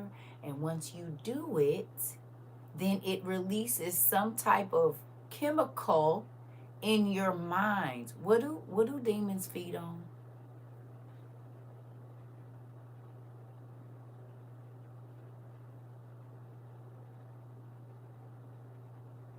You said it makes new neural pathways. And this is where you told us the mental health is very crucial. Here we go. Energy. Your thoughts are energy. Your thoughts are energy. And where does the devil play with your... He plays with this to get this to move, does he not? If he can get you thinking about the sin enough, your body will start to react. You can feel, you can think about a person and all the hair on your body will stand up. It'll start other things to move into. We got any men in here that's going to testify? You can think about your wife or whoever, and the electricity goes through your body and your body reacts to it. Does it not? Women, this happened for us too. That's why God said cast down the imagination. You said happened to me recently. Okay. Okay. Is it not? This is why God wants you to renew your mind every day. You get it? Thoughts are energy. That part, Rika. Thoughts are energy. Demons feed on energy. Energy is what? Light. What were demons cast away from, y'all?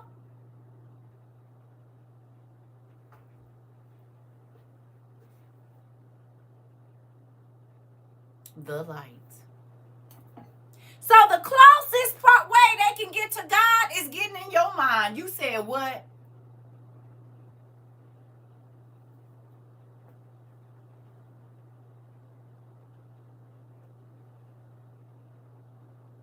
If Jesus is the light that gives life, and they were cast away from the light, but they feed on energy, and they remember what it used to be in the light. Now you know why so many of them will pile in your body, because it's been a long time since they've been close to the light. So that if they can stay in your mind and get you thinking thoughts are energy, but we know that Jesus is that light that starts life. So they've been in death and darkness so long that the longer that they get to stay in your body, whether they gonna admit it or not, they closer to the light, babe.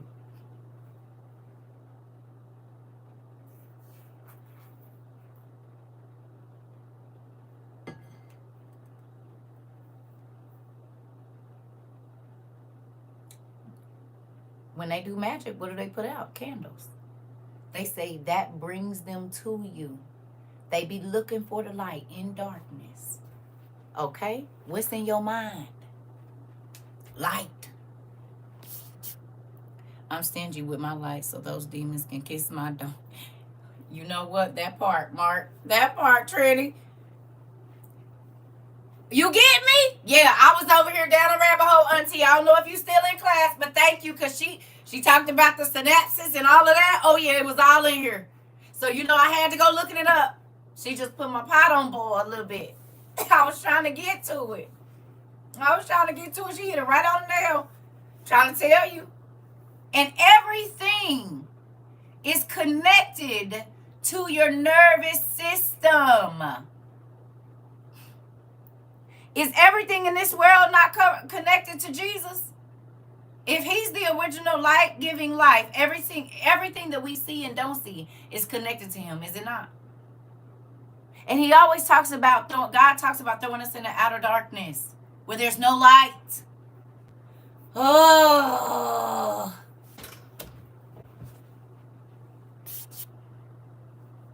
They can't pay the light bill, so it's always going to be dark. That part.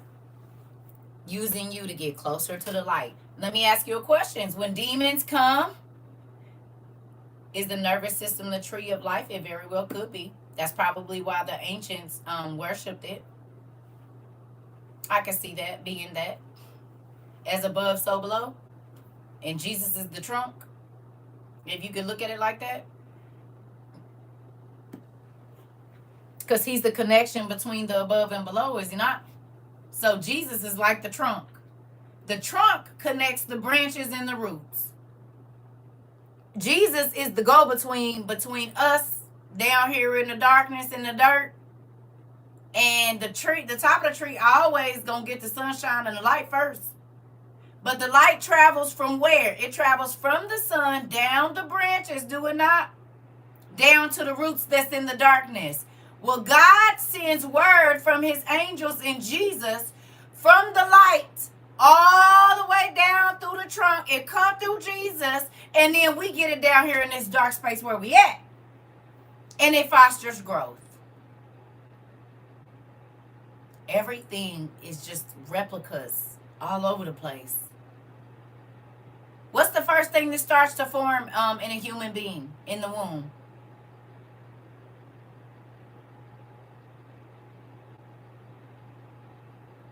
At conception, division, what's the first thing after the cells start to multiply?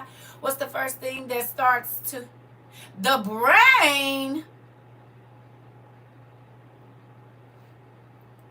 And your brain, like with a tree, receives the light and sends that light down through the branches, all the nerves and all of that, to all of your extremities, does it not?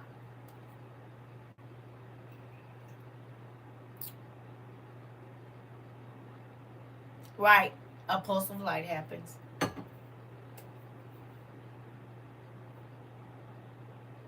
He is. He is, Rika. And mind blowing always. It's like he can always take you deeper into something that you thought you knew and you understood. And he'd be like, well, not really. You really don't.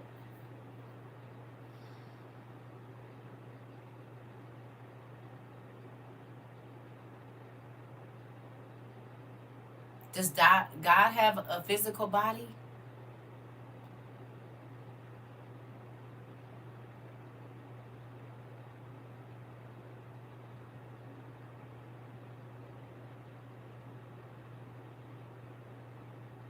Not Jesus. Does the Creator have a physical body that we can see?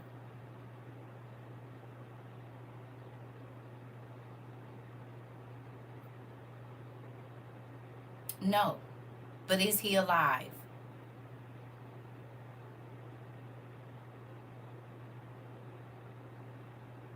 He just is. So in our reality, if we could put it in the terms that we can understand, God is like a thought, but better than a thought. But on the level of trying to compare it to something that we can understand, he's just like the thoughts in our mind. You can't see him. You can't see him. But that don't mean he ain't real. And that don't mean he ain't working. And that don't mean that he ain't sending messages just because you can't see him. You see what I'm saying? He's better than a thought because he created thought. But do you understand what I'm saying?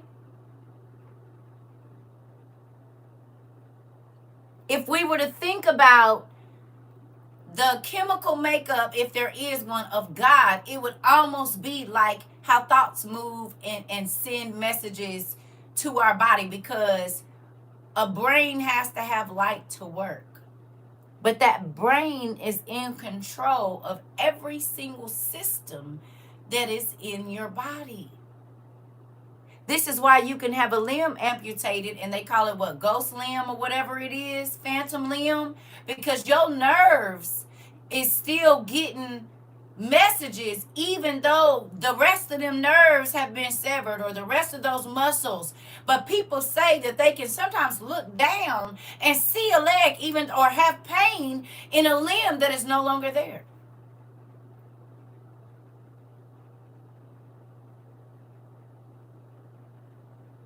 What if that is how God heart hurts for the people that he have to cut off from his presence? He can still feel their pain, but they cut off. They no longer with him, so it ain't nothing he can do about it. Because our emotions are based on his. So what if, just like phantom limbs, we will be phantom souls? That even though we can't, we not connected to him no more, he'll still be able to feel our pain. Because sin disconnects us from God, does it not?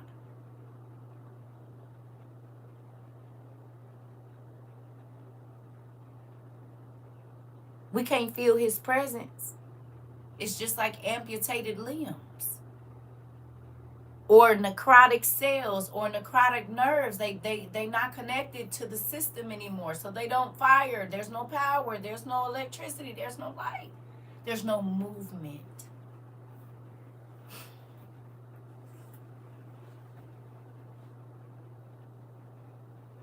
You said, wow, it's just like I felt that heaviness that he must feel. Come on. Ain't that crazy? Everything is a replica of him. It's just like more, and the deeper you go, the more massive it becomes when you sit and think about it. Like, wait a minute.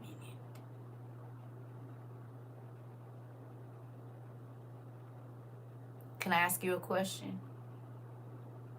The Bible says, or people say, you might be the only what that people see.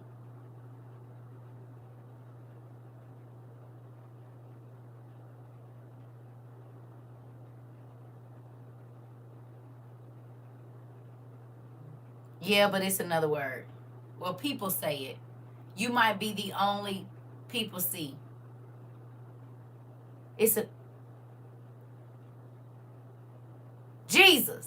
People say you might be the only Jesus people see. So if you have the mind of God or the mind of Christ, and God does not have a physical body, but he said, you will know my children, the people that are connected to me, by how they treat the people around them.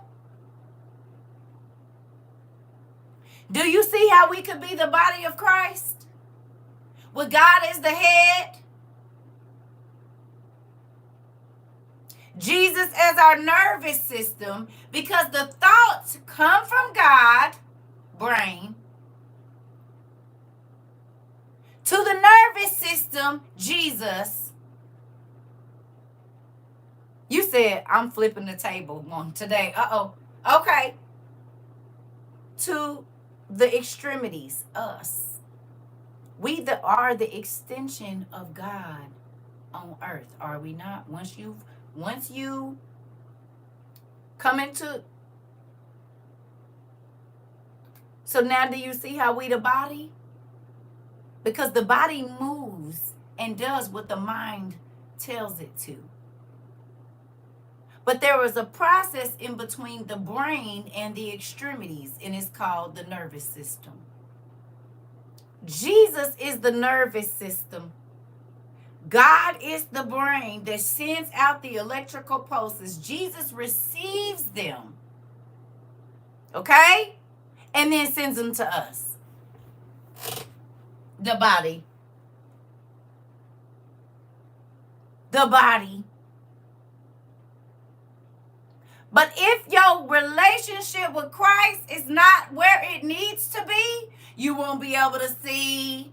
You won't be able to move. You won't be able to think correctly. You won't be able to. You say, and the removal creates disease. A dis-ease. Come on. In your mind. In your body.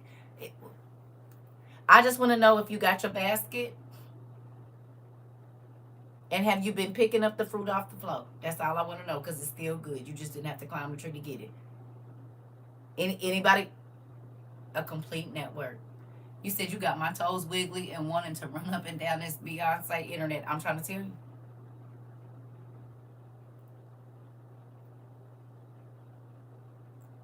God said there's nothing new under the sun. What was here has been here before. That's what he said.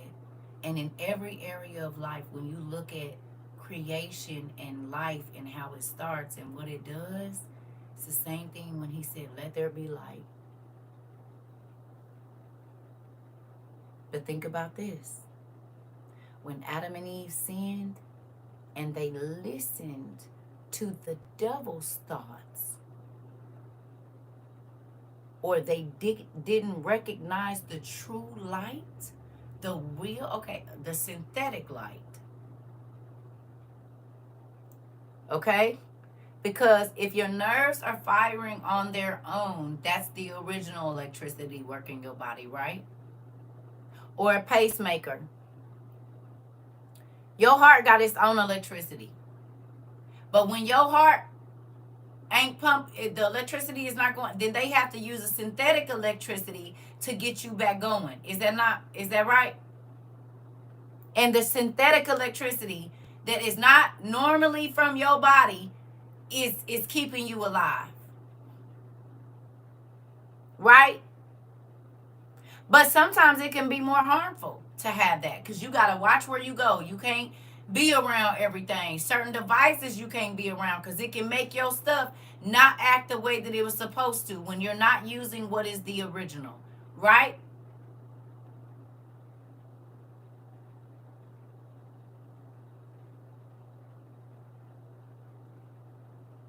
Right? So even though it's electricity, it's not the original electricity that was in your body. Heavy magnets can make it malfunction. Okay. Ooh, like heavy sin. Like when you like when you get disconnected from God and you gotta start going to Lucifer for your life source. Sin becomes your life source, but it ain't really keeping you alive because everywhere sin take you, it might make you feel good at first, but if you get in certain situations, it malfunctions every time, don't it? And it can be more dangerous than helpful. It's a light, but it ain't the light that keep you alive like the original light.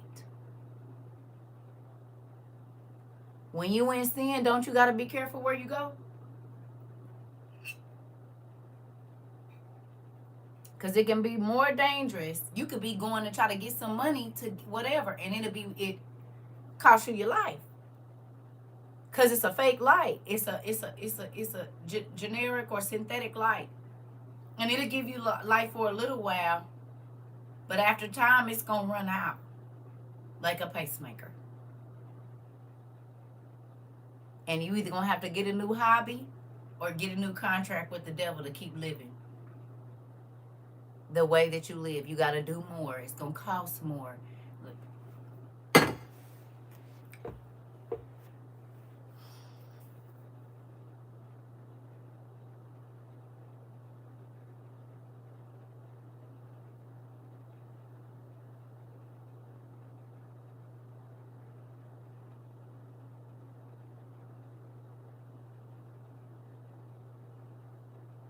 Can I ask y'all a question? Y'all looked up the chimeric cells, right?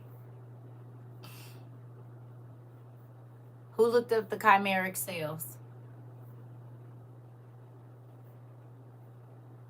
And we looked it up that it's two things from two different genomes, right?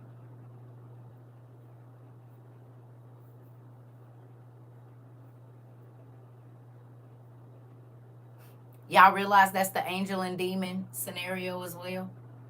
The angel on one shoulder, the demon on the other shoulder. One of them putting thoughts in this side, one of them putting it like we seen on the cartoons. Two different genomes. You got death and life are in the power of the tongue. But they existing in the same space, because you can speak truth with this or you can speak lies with this. You can think good thoughts or you can think bad thoughts. You can use this for good or you can use this for bad.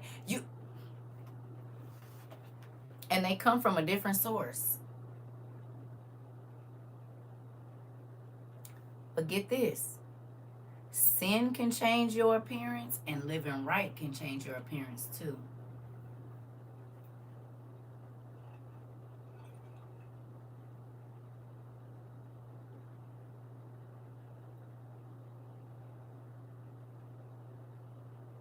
No?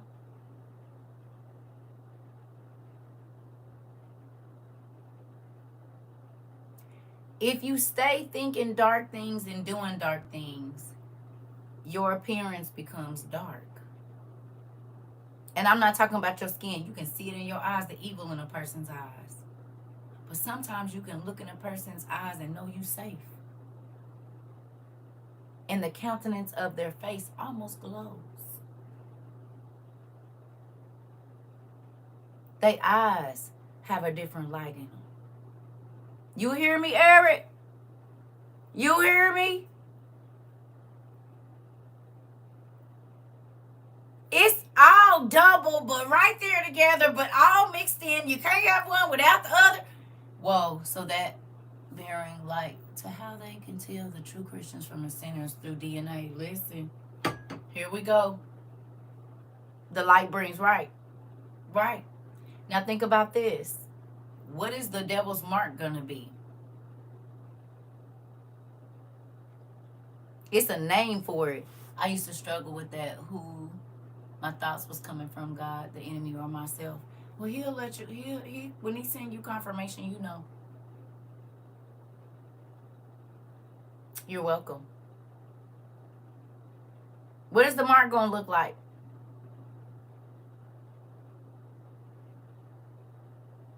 Right, but it's going to radiate something.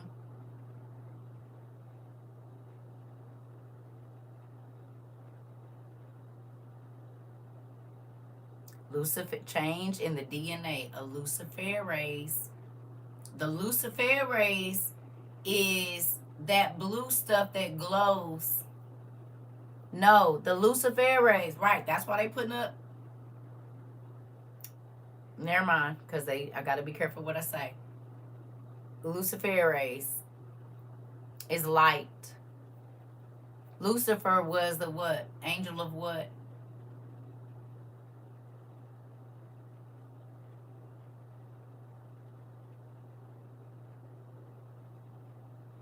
God took his light, and now to be funny, God took his name off of him. He disowned him, and he took his light. Think about this.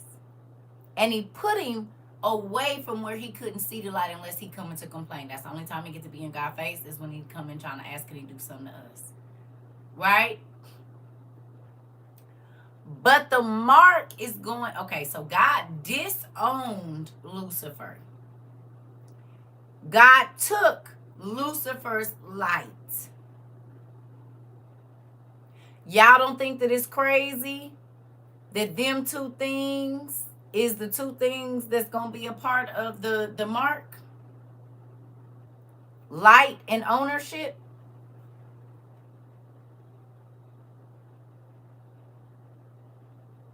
Do you realize that every single thing that Lucifer does is to get us out of the light of God or away from the light of God and to get us disowned like he is?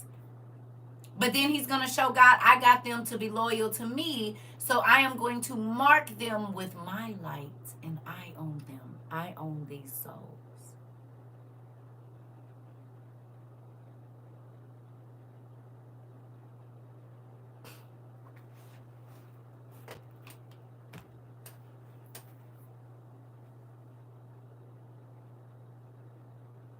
He's such a copycat.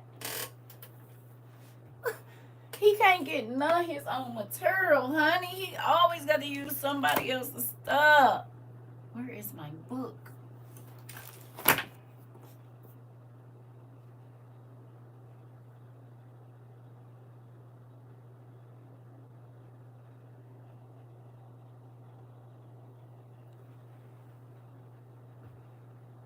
Light and ownership.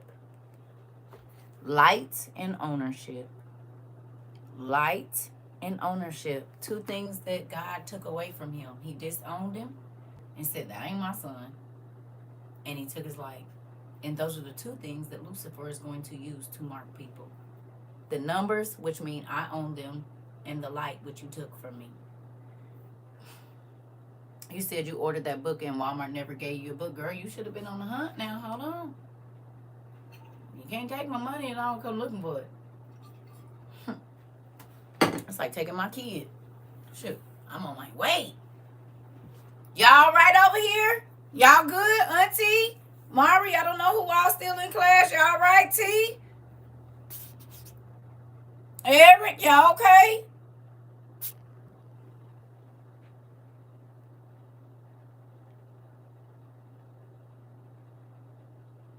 Isn't it interesting? This all came from John. We ain't even got all the way through there yet.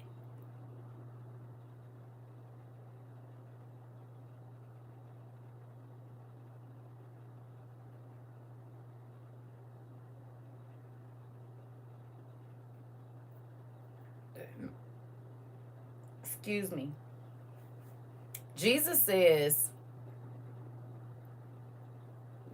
or God says, we can't get to him unless we go through his son. Or Jesus says we can't get to the Father unless we go through him. Right? Ain't that what he said? We got to go through him to get to the Father. Your thoughts have to go through your nervous system in order to get to your limbs. Without your nervous systems, your limbs are dead. They don't work. So the same way that our nervous system sends the messages for what our body is supposed to do, Jesus, the Holy Ghost, that whole being there sends us messages of what God wants us to do and how we can function properly. You might be a hand, you might be an eye, I might be a lip, you might be a toe, you might be a butt cheek. Somebody got to be the butthole. I don't know, but it still has a purpose. You could be a piece of the colon. You might be the lower colon. You might be the higher. Get rid of the. That's a good job. You keep us healthy. Don't be mad. Cause if you ain't working, we sick. We gonna be toxic. And you don't get to choose what type of part of the body you are. You could be the saliva gland, or I mean, an orbital socket. You just might be the drum in the ear all day, just hitting that little thing in here. I mean, but you part of the body. What if you eye crusties? You are the gland that makes the eye crust. You're important. Have you ever seen a person with a clogged tear duct? You might be a sweat gland. Anybody know anybody that get boils like on their panty line and maybe on their booty cheek at the bottom or right here in the. You can be a sweat gland, but you get rid of the toxins. Don't be mad. Be a good sweat gland. Do you hear me? You get those toxins out of this body. Get them on out of there. Get to doing your job. Come on. At least you're a part of the body, helping it function properly.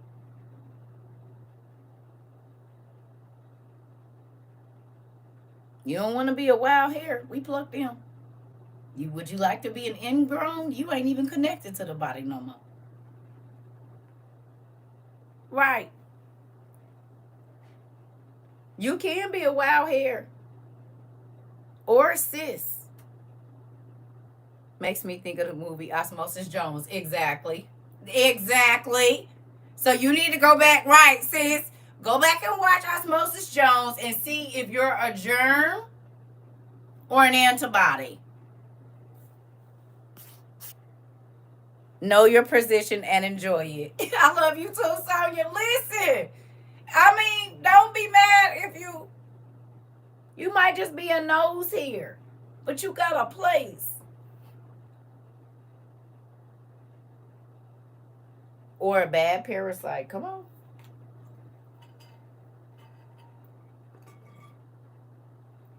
Figure out which one you are. Some of them get disconnected. They was a part of the body, but now they're not.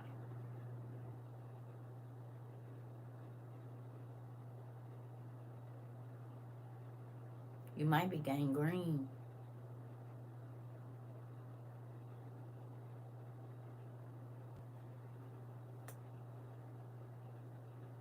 We didn't even get through the rest of this. Hold on one second, y'all.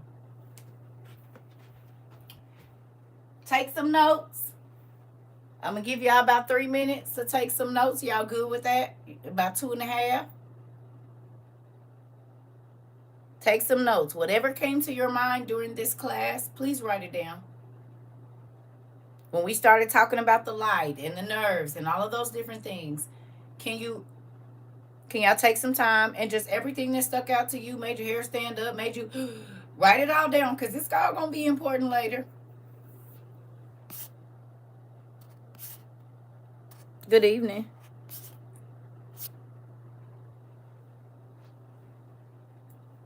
God is very, man, just the detail that he put into everything. And I think this is why he said we could never really understand. We ain't going nowhere. You just get here, India High Punk. Well, you know, we've been on here about 2 hours and 50 seconds. But you know we did the rewatch.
Okay, I got one more question for y'all. Sorry. I got one more. Not fine. I got one more question for y'all. What is spinal cord fluid?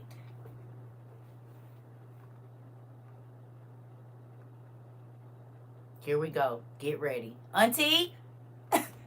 She probably didn't already tap dance on my stuff, but we just gonna move on. I'm excited though. I'm happy I might have to call you and ask you some questions too. Cause if I would have known I could have just called you, I could have just called you. Went to the dictionary. Liquid from the brain. What is it responsible for doing?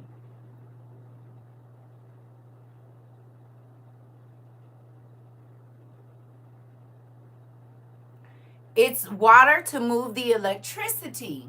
Surrounds and protects your brain and spinal cord. You said Jacob's ladder. Interesting. Yes, but in our real body. What is it responsible for doing? Carrying electrical signals from the brain. And it's also operates your whole body. So could we call, here we go. Give me a kiss on my cheek first before I tell y'all. There's one, and that's the one with the pimple on it too. Here, give me a kiss because I'm about to tell you. Could we call the spinal fluid the living water? What happens if you don't have no spinal cord fluid?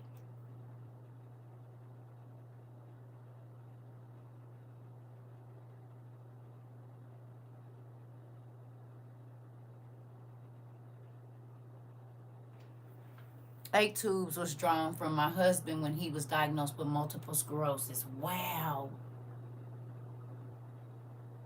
You can't move if you don't have no spinal fluid. Everything stops. So in your body, the living water is the spinal fluid. Protect the brain and spinal cord from injury. It also removes waste products from the brain and helps the central nervous system function properly. So it washes the brain.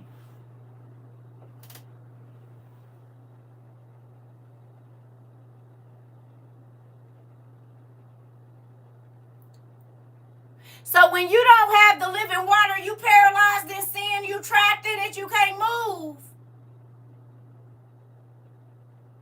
Is that why they try to call Christ oil? I don't know, Punky. It could be. God thought of everything.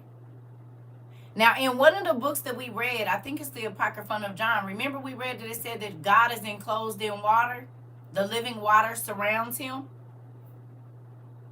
Who remembers we read that recently? That it said he is enclosed in living, like the living water is just around him. If God is our brain is enclosed in what?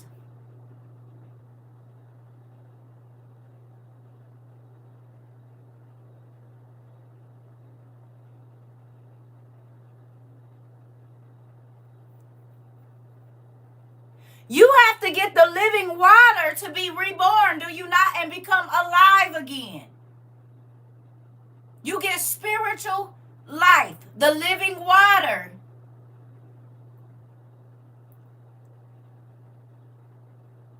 But if you don't have that living water, you gonna die spiritual death. You're gonna dry up. You're not good for nothing.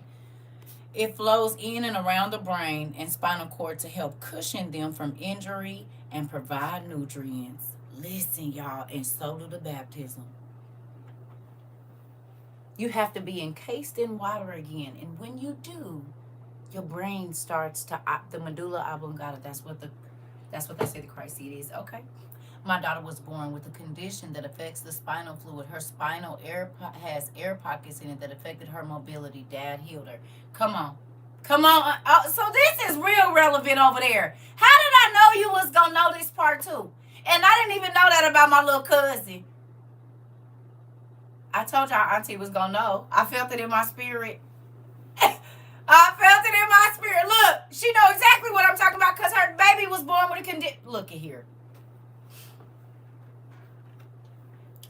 I'm trying to tell you guys. I said, the living water. The living water in our physical body is our spinal fluid.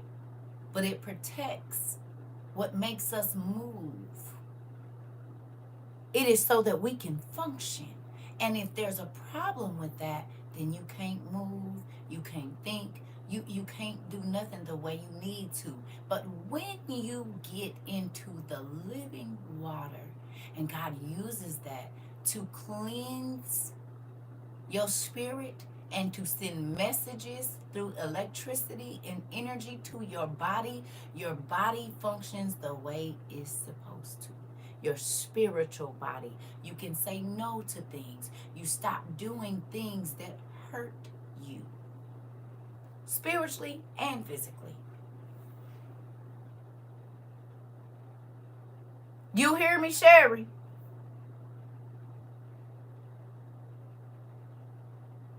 Y'all got your baskets?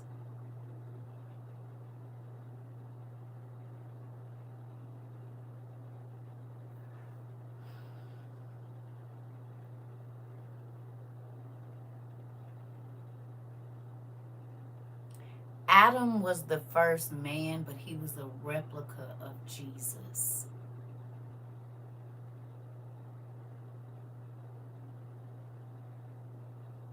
Because Jesus was the first and only begotten Son.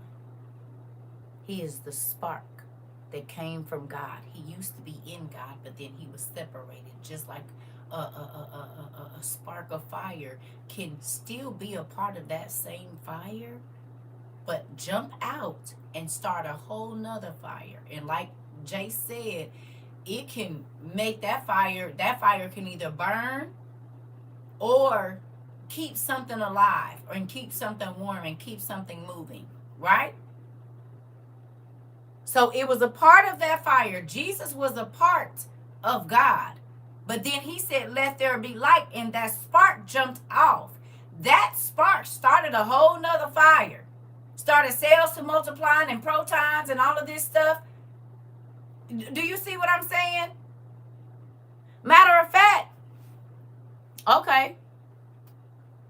When you light your meds, do you leave the lighter on your meds? Or do you use that fire to start another fire? And that fire can burn away from your lighter, can it not? It starts a whole nother fire.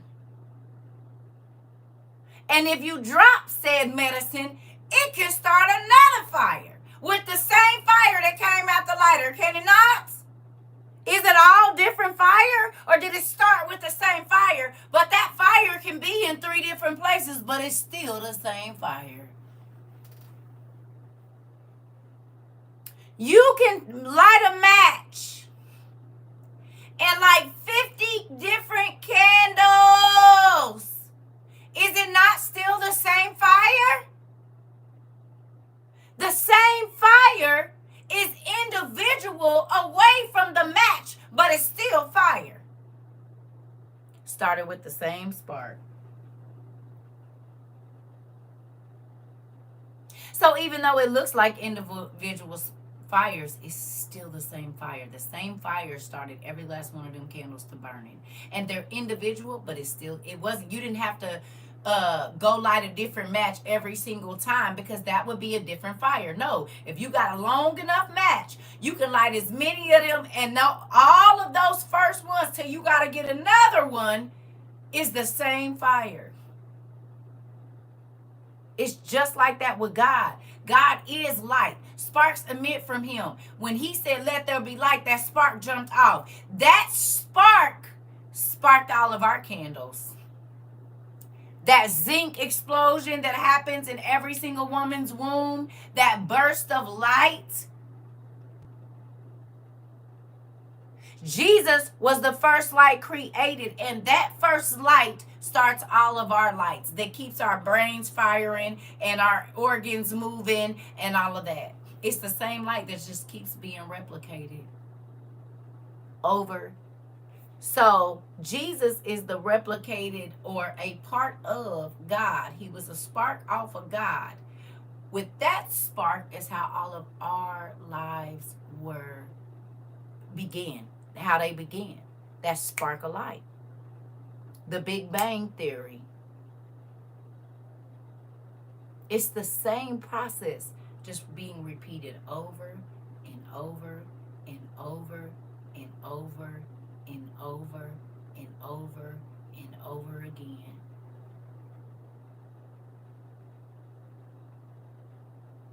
You don't have to get a new brain every time you have a new thought. There's just another electrical current that fires and it starts a different thought. You can be having 3, 4 thoughts at one time, well, in a short amount of time.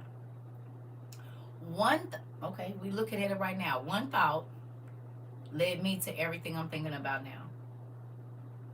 So that was a different electrical current every single time. Oh my God, oh my God, oh my God, oh my God, oh my God, oh my God. Different one every time because it was a different thought for each one of those. Oh my God, wait a minute. Oh, wait, oh. Different electrical current every single time. Just like you had one thought. Makes me think of sparklers and how the sparklers pop when you, come on, that's exactly it.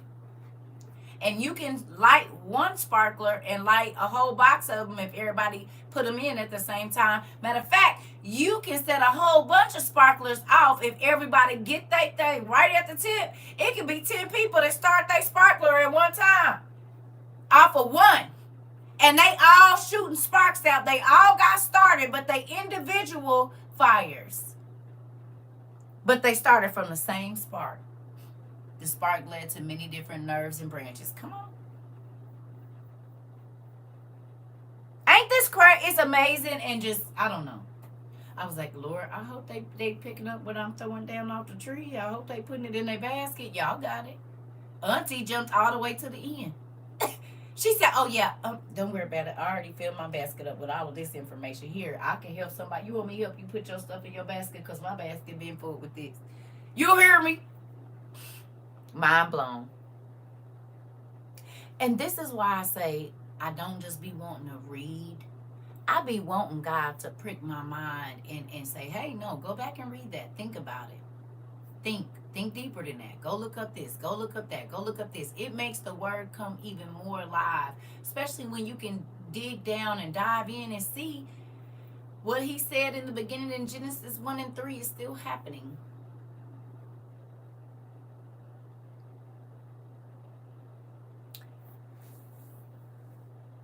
Jesus didn't have to touch Mary. It says God touched Mary. The Spirit came down over her. And this is why I said God could be in more than one place at one time, just like that same fire could be in more than one place at one time. You can light 10 candles with the same fire, with the same lighter, with the same torch. You could light 1,000 different whatevers with the same fire, but they're individually contained. Just like with us. Jesus was the original spark, but you can't get my, now if we come close enough and we done scuffed up, my electricity can transfer to you, or your electricity can transfer to me. Ain't that what we call a shock? Wouldn't that be the same thing that happened with Jesus and God? Because your child that came from you can run up to you and shock you. And is your child not part of you? Your child used to be in you, and then they came out of you, did they not? And they got their own electricity when they left you. Your brain cells was firing, but they got their own brain cells. But if somebody do a DNA test, they can tell who they belong to, right or wrong. Your child is a part of you, but the light that's running in them don't stop your body from moving. But DNA will show where you came from. But the same light that was in your great-grandma and great-granddaddy is in your child today.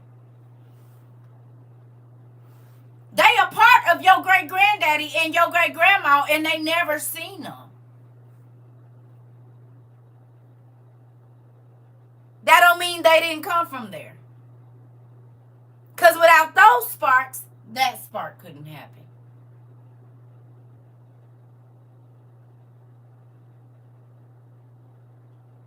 have certain characteristics and everything. I almost look just like them, and it's 10 generations down. Like, oh my God, you look like our great great great great grandpa. That's scary. Papa then came back 10 generations later. No, but you should look like who you belong to. God's kids look like him and act like him, and the devil's kids look like him and act like him.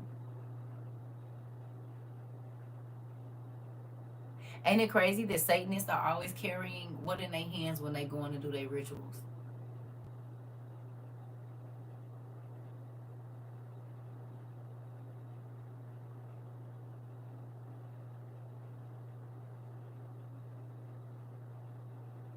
Lights. Now, remember when God said, the light is the light of the spirit or whatever. I can't remember verbatim, but the light of the eyes, blah blah blah blah blah, right? I can't think of it right now, don't kill me. Right? The light of the eyes, right? But then he talked about a spiritual light. And he said, but the spiritual light that you got, it ain't even light, it's really darkness. Right? Right? He talked about the spiritual light that people think they have. It ain't even spiritual light. It's really darkness. Right?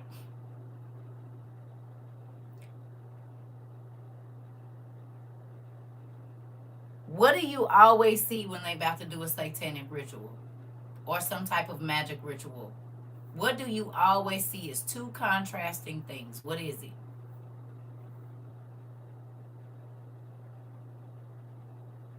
Candles, which create what?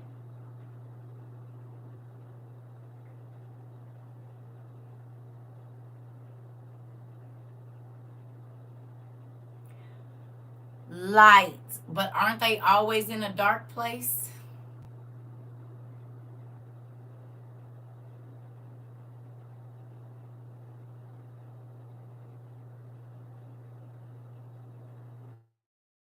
And they feel like they're being enlightened by following magic.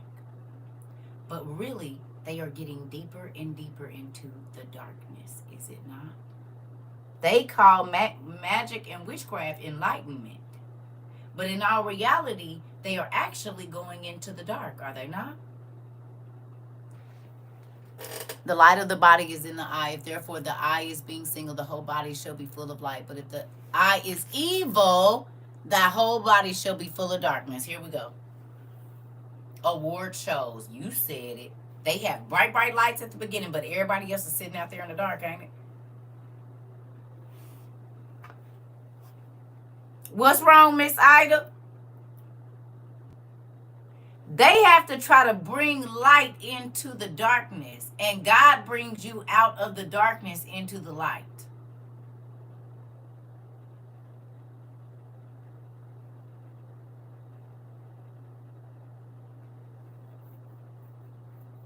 Concerts too. You say, ooh, concerts. Church. Mega church. The light don't be on at mega church most times. The lights is off at mega church.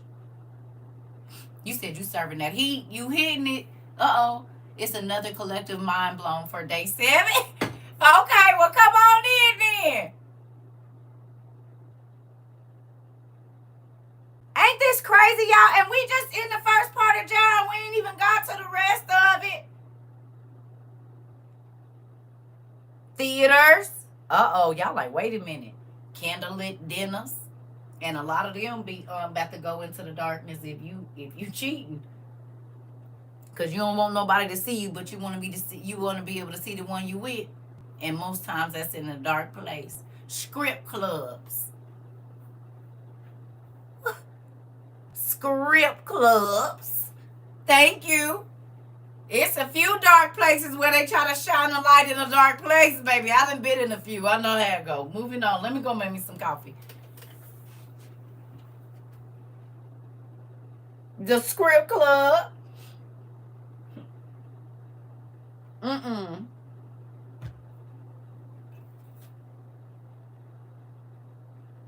Hell, the regular club. What do it be like in a regular club? If you ain't never been to a script club, you been to a regular club, what it be like enough? Because when the nigga turn the light on, you be like, oh! God dang it. I knew it's the liquor. Here, give me some water, because I know I ain't no way in hell I've been in your face all day. Turn the lights off.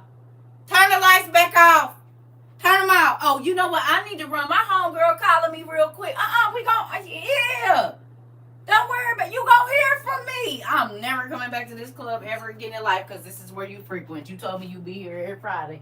I will not. If I come, I'm coming on Wednesday.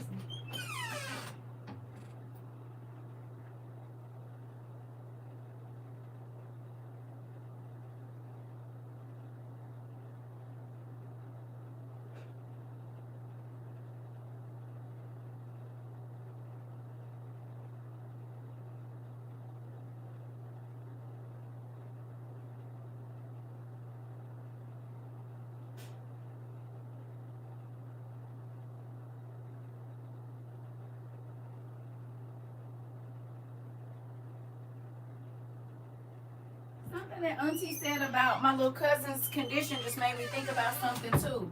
She said that there's air pockets in, well, used to be air pockets in our little cousin spinal cord, right? Space.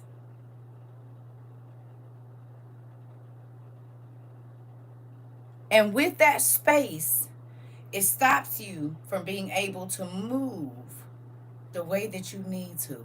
When you take space out from God, what's your life be like?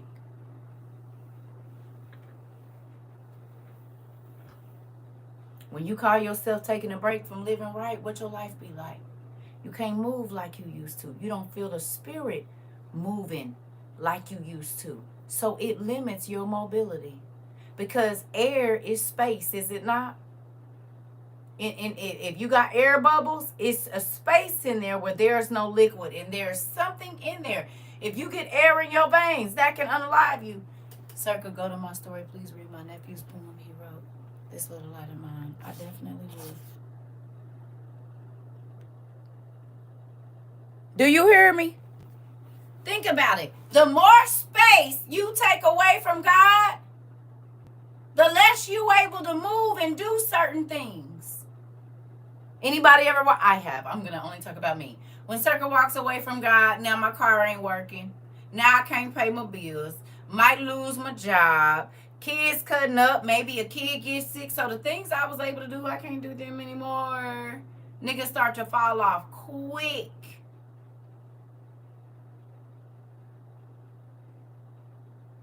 Because I done put space and air in between me and my dad. He said, I need you to be right here. It don't need to. He said, you need to be under my wing, right here in my face. Stay in my face. Stay right here. But the more space or air that gets in between me and him, I don't get to move. Stuff don't get to, it be dripping. Instead of the faucet running with blessings, listen, you get the further away, the more space and air in between you and God, your life ain't moving the way it was. Tasha said, man. Ash said, yep, you hit on something right there. This it right here on the T. This it. Isn't that crazy how the same thing that goes on in your physical body happens in your spiritual body or spiritual life as well? When you're not connected to God, you're not connected to the brain, so your limbs don't work the way that they need to. When you are not staying in the spirit and getting those downloads from the Holy Ghost, then there's no messages. So then you can't move, and you wondering, God, what you want me to do? Well, do you want me to go over here? Well, do you? And so then you just stop moving, and the nerves begin to die. Your nerve to get up and have faith to move on something God said, you ain't getting them downloads no more. But that's because you're not acting and walking in your baptism, in your renewal, in your blood washed self, in your spirit, your spiritual water. It's air bubbles in it. You hear me? You said, who cutting onions? And you said, I got chills. I'm just saying, think about it. If you look at our physical body and you look at God as the head and Jesus as this nervous system, Jesus is how we get our messages, is he not? From God. It's just like the brain, the nervous system. The nervous system tells you to move, blink, sleep, snore, cough, spit, gag, whatever it's teaching you to do. You say, oh, wow, wait, that was a throat chop. Uh-oh.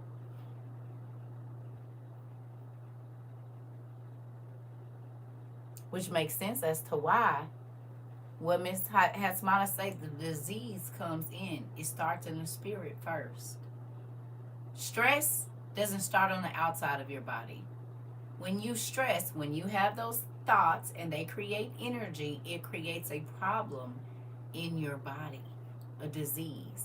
When your mind is not at ease, it can cause you to have a heart attack, a stroke, aneurysm. Too much stress can cause your organs not to act right. Right? No?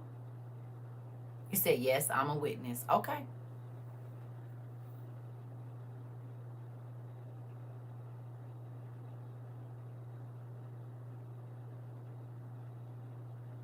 And if any one of them systems is off, it can throw the whole body off, right? Prime example, your liver or your kidney. If they are not taking out all the toxins, it makes your whole body toxic, not just one part. And you pray that they don't travel to your heart and your lungs and your brain, right? Which can start to affect the nervous system and all of the other organs, right? Am I wrong?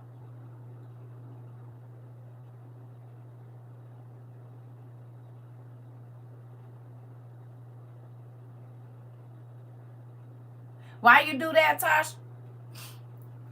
Okay.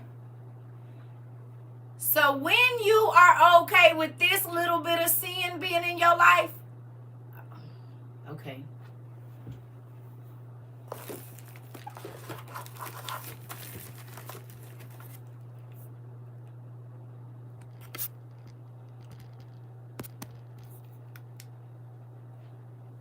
The Bluetooth device is ready to pair.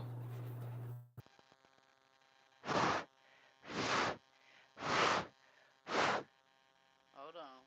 Ain't no telling what is connected to in here. Hello, hello. Nope. Let's see. One more thing. Hello. What did you connect it to?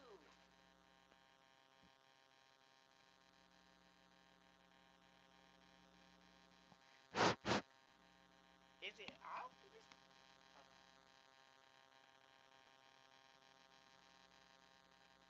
It's connected to something in this house, and I don't know what.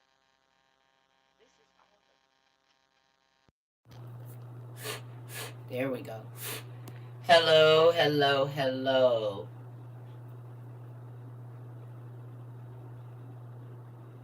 I'd like to tell the saints of God a testimony. I know uh, that I have had an encounter of the sinful kind.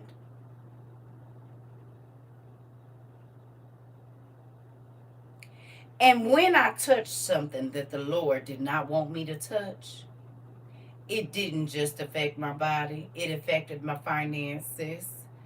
It affected the way I treated my children and my family members. It affected if I went to work or not.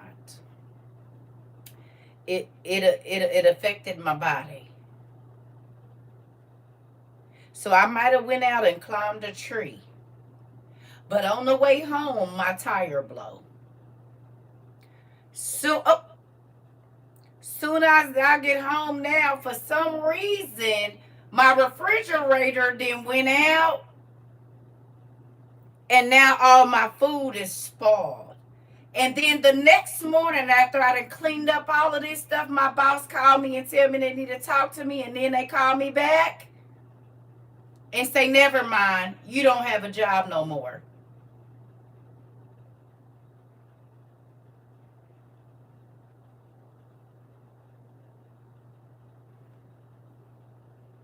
You said, get your shield circle on it.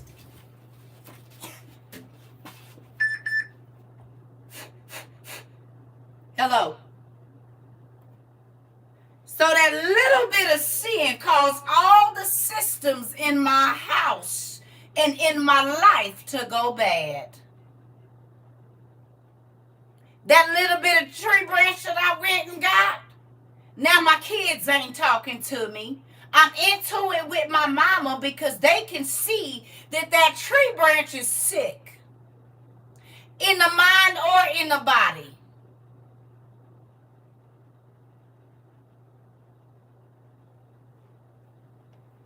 You said do not pass go, do not collect $200. Right. That little bit of sin that sent all the systems in my life out of whack. Now my kids ain't listening. Now they rolling their eyes at me because they don't like who I'm dating. And now they wilding out. And all of a sudden one of them smoking and one of them drinking and one of them ain't coming home. I'm just saying, you said must have been of a poison ivy tree. Come on, nephew. Come on, Steph. Come on. Wake up to dry bones. I'm trying. Not to mention what could be on the inside of your body. I'm telling my own testimony. Y'all don't got to tell it with me. I'm telling you what I know. That's why I had to let my relationship go. Uh-oh. Uh-oh. Ain't that crazy? How one little bit of sin can tear up your whole spiritual body, your whole spiritual life. And so then it starts to affect the other systems. The way, listen. Depression makes you not be able to do what? You said laid out on the church floor. I'm telling you. Depression makes you not be able to do what? The Bluetooth device is ready to pair.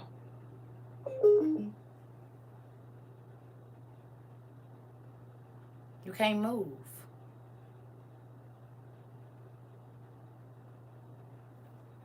One organism of sin get into your system and it starts to act like cancer. And any cell that it can attach to, it will. Any part of your life that sin can attach to, like a cancerous cell, and it starts to multiply in every area of your life. You said, I'm 62 and I'm scared to go back out there. Monique, me too. I'm like, no, I'm cool. Baby, after all I be seeing on TikTok, I be like, yeah, I be over here. Hang low, swing chariot, whatever the song is, give me one. It don't matter, I be over here. I miss your, and miss your pH balance. Baby, listen, let's not even talk about it. Oh, hell no. What you been on? And that ain't from no sweat. You ain't been to no gym. Who pH you been playing in? I said, who pH you been playing in? Because mine is off. And I eat yogurt about every day. I ain't got to worry about that. Acidophilus is around here. You said, why was this for me? I was out and about today. And I said, let me get back to the Rosa and put some, body be aching. Oh. So you been playing in somebody's pH? What is you talking about? Whose pH you been playing in? Cause mine's is off, and I wear cotton drawers. This ain't no. What's going on? Cause when they be in sin, it cause their pH to be off too. Little itchy, sir. Itchy, scratchy. What's going on there? Got a little leakage, and you're not happy to see me. So what's going on? I wash your drawers. I know what it do. Girl, it was a struggle, but I held my own. Come on, you said I don't want none of this. Me either. Come on. Even your teeth decaying and bad breath. Come on. All of it. Everything. All of it. Every little bit of it. Every bit. Do you hear me? All of it. It can cause your body to be off. Period. You said none of it. Not if you cheating. Not listen. If you share your pH with I don't share pH. I don't share pH. I don't share no pH with nobody. You heard me? We don't. I'm not. No. Now you got me thinking about some things. I'm 3 years done. You said stressed out. Sure will. And if your mind is stressed out, your body immediately starts to act on it. You said I still love you, my friend. Have I blocked you or something? And you came back? Did you have another name, Mr. Ivan? Did I block you and then you didn't came back under an alias? Why you say that you still love me? Confusing your issues that you have with a side piece. I'm trying to tell you.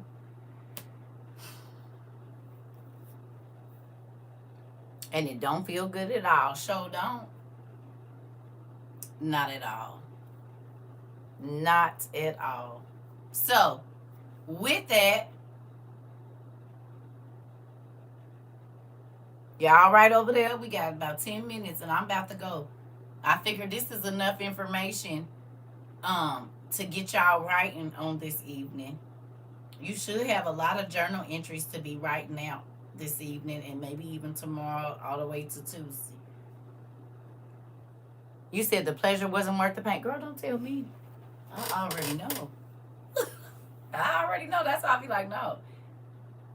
You want me to do what? No. Go away. What do you mean go away? Go away. Now. That is a lot. Listen. Hurry up. As my daddy say, hurry, hurry up. Get moving. Rapido. Get moving. Come on. Go away. Move out my way. You said I need to watch a comedy now. I'm trying to tell you. You said you still didn't understand what? Be quiet still. Let me go get my coffee. Ain't nobody fooling with you. Ain't nobody said I still didn't understand. Go away.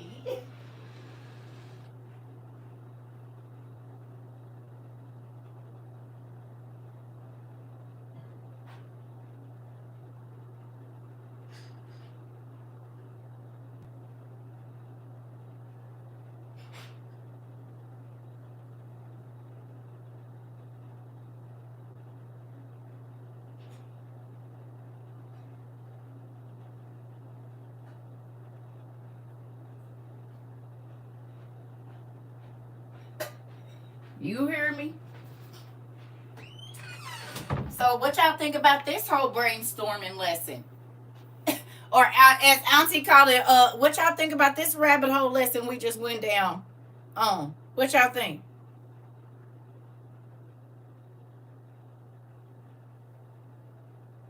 It's a few rabbit holes, you see?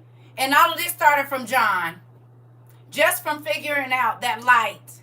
And we've studied this before, but not like this. It's different. Sparks everywhere. Is Shay? Sparks everywhere. Yeah. It's the car problems galore that'll teach you, baby. Listen, and the rent being late. Having to worry about the people coming to lock you out. I done been all the way through there. Yeah. All of my name. And it's probably some more I forgot. My blessings dry up. I already know what it was. Can't pay your bills, baby. Everybody telling you no. You're like, what is going on? I never hear no this much. You want to know why? Because when you're walking in the right way, everything is provided for you. It's waiting on you. When you're walking in the wrong way, you're going to places that don't even have what you need. And if they do got it, you're going to pay 4, 10, 12 times what it's worth. And then it ain't even going to be what they said. I said, I drink herbs. So, uh-oh. The reason you hear yes when you walking the way God wants you to walk is because he got everything set up for you. You just got to go that way. It's waiting on you. But the moment you decide to go your own way and start listening to the enemy, energy, because can I ask you a question? Electricity can save a life. Can it take it?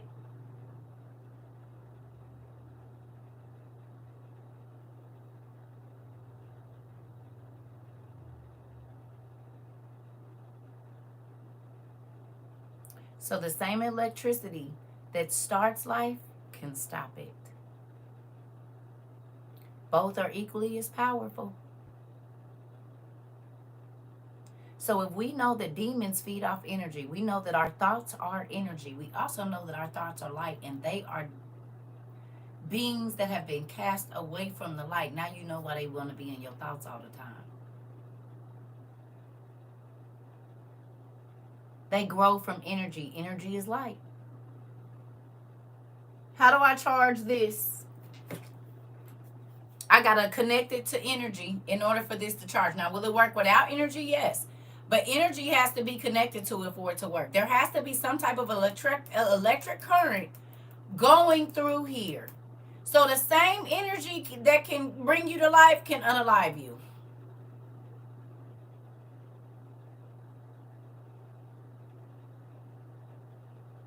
Same energy. But if demons feed on energy, which makes sense because demons were originally made out of what?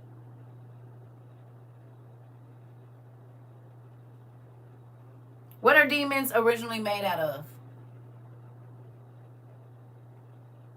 Light.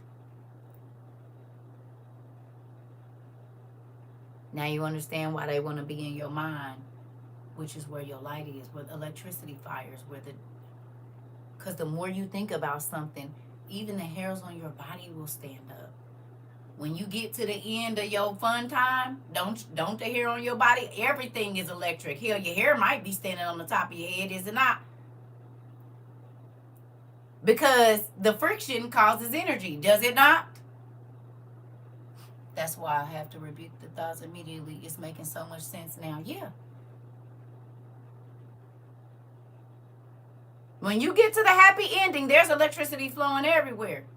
Is it not? It is. You said place on the floor tonight. Listen.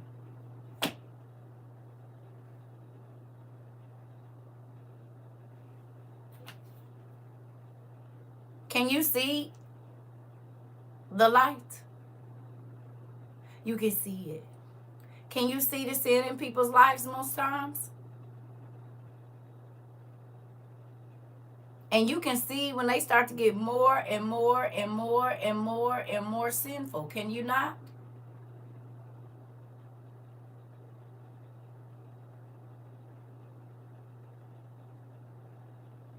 Just like you can tell when a person is getting closer to God.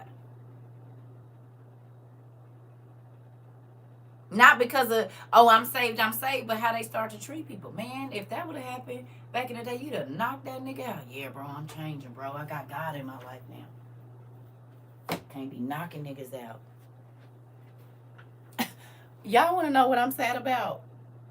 And I can't remember if we talked about this or not, but maybe every time I see it, it amazes me.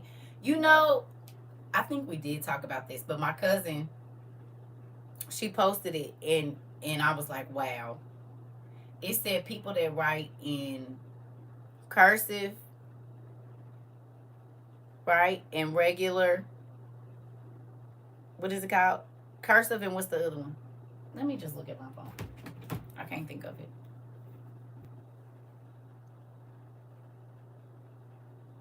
I said print.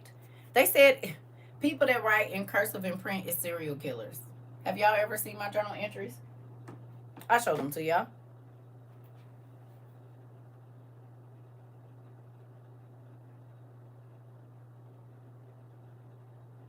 Yes. I said, now my mama was right. Raggedy self.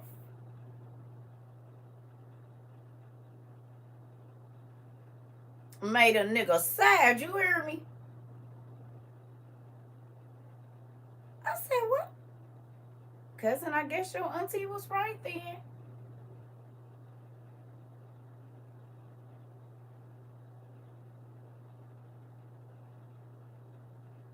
Oh, maybe I didn't screenshot it. I thought I did. Feel something on my leg. I guess I didn't screenshot it. I thought I did. Oh no, here it is. It says half print, half cursive writing is indicative of trauma. It's common and it's common among serial killers. That style is called a print script. It points out that the writer is being led by their intuition.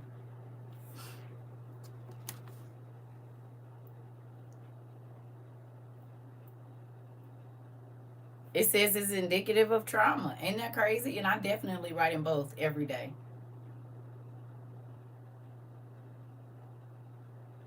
Print script. Well, looks like birds of a feather do flock together. So y'all just as crazy as me, I see. Okay, well that makes sense. Ain't that crazy? I write in both every day too, Pumpkin. That's why I said when I started, I was like, oh, and I have had a very traumatic life, which is really crazy. Well, I guess that's why we all over here, right? I told y'all what it was.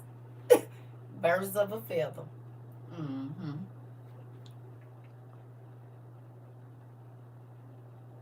Yes, that's exactly what I'm talking about, Shay. You said, well, this is my happy place. Well, most times serial killers run together. I mean, they put all of them, they be all in the max prison. Maybe that's why God don't let us outside. You said, I'm going to stop going around folks because I let anger get a lot of me. Mm.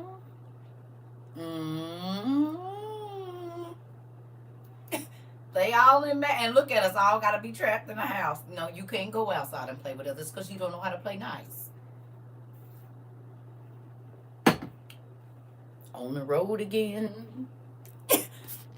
And they say they fuel each other. When serial killers get together, they fuel each other. Interesting. Because God has had me by myself since August, Pumpkin. I'm trying to tell you, I know how it go. You see who Auntie be with every day by myself because I don't trust myself because I might hurt you. And so then I don't want to hurt you. So I just stay by myself. My mom used to say, I brought you here, I'll take you out. Demons from the light. Oh, listen. Because I will hurt you if I let my thoughts get girl in a minute. I told y'all that ex-husband used to tell me you need anger measurements. I said no. But it's gonna be something you need. You better leave me alone. Why I be wanting to wear pajamas to work? I'm trying to tell Will wear pajamas to work. I wear pajamas to work every day. They keep me calm. Is this why I go MIA fast on my family? Yes, because you don't want to hurt nobody. Look how we all finding out stuff about how crazy we is today. See what research do for you. You said I wear house shoes. No cat. Will. Girl, I need to be comfortable or y'all gonna be uncomfortable. Which one do you want? Girl, I'm telling you, when I worked a corporate job, girl, please. I had my own little apartment at that desk. Did. Had my own little apartment. I had my heater under the desk. I got my little store under there and everything. Was hustling noodles and all of that. You got me messed up. It's a whole little crib up in here. I have all kind. Yeah, I had socks in my drawers and every. If I gotta be here 12 hours, not my fault. The truth hurts. That part. That part. I'm gonna go to bed because I don't want to hear that I write like that all the time. I do. I already knew something was up with it. That's probably why serial unalivers always use like a computer. They normally don't write the notes. They stick them, copy and paste with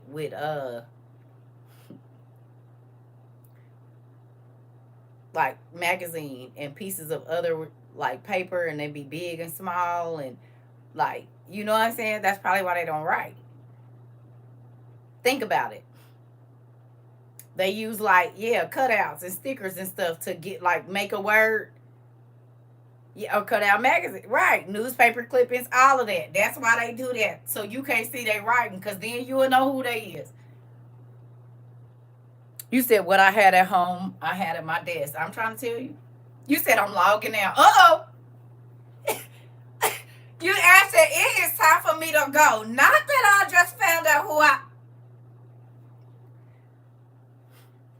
You thought that was artsy as a kid. What if it was they was just trying to see if we was the kid that had the tendencies? Because don't psychologists and psychiatrists basically set up like the school, and like they go to those doctors and set up how the curriculum needs to be able to help the kid develop fundamentally and all of this whole stuff?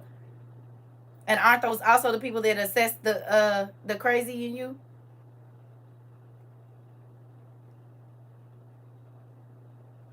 They're the people that diagnose you with your disorders, are they not? Them is the same people that write the curriculum to say how a child should develop and what needs to be introduced at what time. So it makes sense. It makes perfect sense. All of it.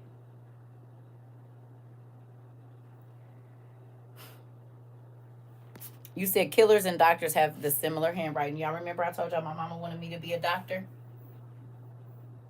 And she used to always be on me about my handwriting. And I'm Dr. Dean CERCA, so it worked out, I guess so. What's crazy and normal is now. You said, oh, what's crazy is normal nowadays. Show is. It worked out. I end up being a doctor anyway. And I got the chicken scratch to prove it. The cursive script. I got it. I'm here. And I'm a little odd, so it all works out. That's why I just stay to myself. So that you're going to make me hurt you. You want me to go to jail? You don't want me to see my kids no more because you're going to keep on doing this crazy stuff, and that's exactly what's going to happen. And you said you truly are walking in your calling. Yes. Because I'm here to assess if you it's crazy or not. Cut out all the stuff that's going to make you sick. And, you know, maybe be here with you to the end. I don't know. I got a couple different jobs. You know what I'm saying? You said, yep, are in services when the schools are out. Professional development. Interesting. Psychologists also decide whether you be in a mental home or to put you on medicine or something else. Sure do. I'll be right back. Give me 1 second, y'all. That's all I be trying to tell y'all. It's all intertwined. This is why God said we got eyes but we don't see. We got ears but we don't hear. If we did, we'd be alert.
One last thing, then I'm going to go.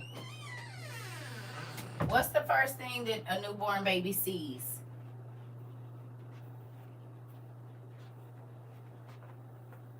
Both. Both. Both, Steph. Light.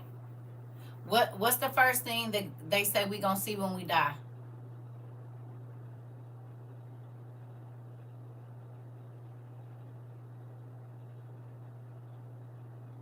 Light. So coming into both worlds, whether it be this one or the next one, the first thing that you see is light. God considers this world the world of darkness, does he not? Because the rulers over this world are dark, are they not? Are we encased in darkness? Earth, when you look out into space, we're encased in darkness, right? So when we come from the dark world to the light, the first thing to the other world, into a new world that we never been in before, the first thing we gonna see is light.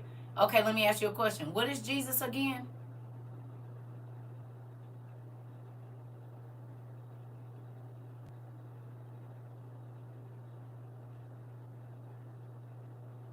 Jesus is the light.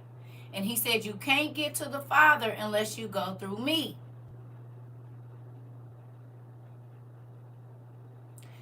So if Jesus don't recognize you, you'll never get to the Father, right?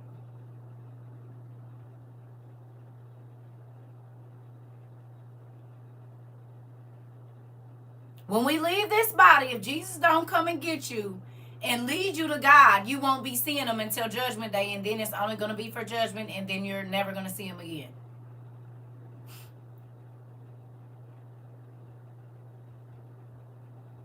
So is it going to be crazy that the first thing we see is Jesus? And how many people when they die said that they saw Jesus?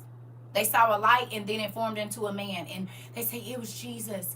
I saw Jesus, Mom. Or the older people, no, you can't tell me. Jesus told me everything was going to be okay. The first thing that they see is light. And then that light turns into a body. And all of them say it was Jesus. But you can't get to God unless Jesus recognizes you.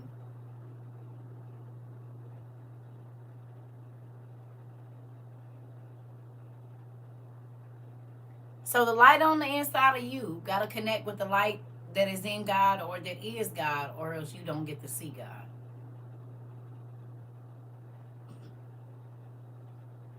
Excuse me.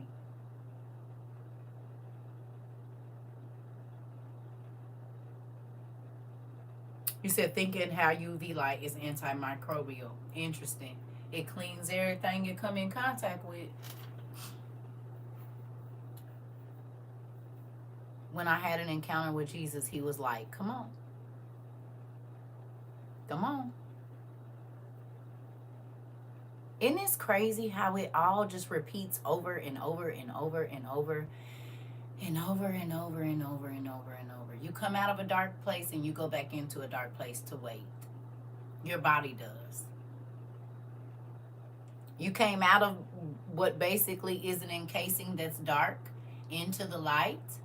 And when you die, you go back into the dark and wait to go back into the light. To be born into another world. It's a whole cycle for real. Show, yes. All the way through. So, that's what I got to say. I'm about to go.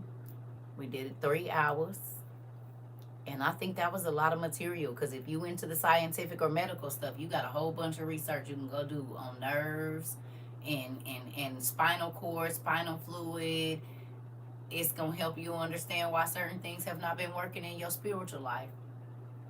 Because if Jesus is the nervous system, you need to figure out what things in your spiritual life are not connected to that nervous system, or the electricity is not flowing. The messages from God is not flowing through that living water, which is your baptism. And start hitting it with some electricity so you can see if them nerves can come back to life. So that your mobility will come back. Your spiritual mobility. Good night, Mr. Oates. Your brother be coming up on my stuff all the time. That is so funny. And I be wanting to block him. Y'all look a lot alike too. I just want you to know that. Like every time Sunday he came up on my thing. What's today? Saturday? Last Sunday he came up on my thing. Are they in an auditorium or something like that? CERCA ended 2024 with a bang. Excited for 2025. Listen, I'm nervous. I ain't gonna lie to you. Crazy, he had me looking up how long the body could go without food the other day. Uh-oh. He not listening, and yes. No, I know. I just be looking like it's crazy that you in my class and he comes up in my FYP. That's all. It's just crazy. Because at first I thought it was you. I said, look at this pastor trying to sneak in my class. No, I don't. I don't have any. Not tonight, Monique. Thank you. You're welcome, Queen B. I don't have no movie. I don't even know what I'm going to watch. I'm going to find me something, though. Yep, I'm about to go make me some food. Because I ain't ate since last. I'm about to reheat all my stuff and eat the same thing I ate last night. It's enough.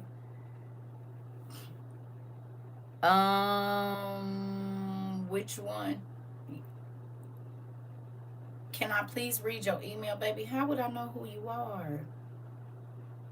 And which email did you send it to? Which email did you send it to? Y'all act like I know y'all individually and I know your real name, because that's not the name you. Oh, you go by the name CERCA?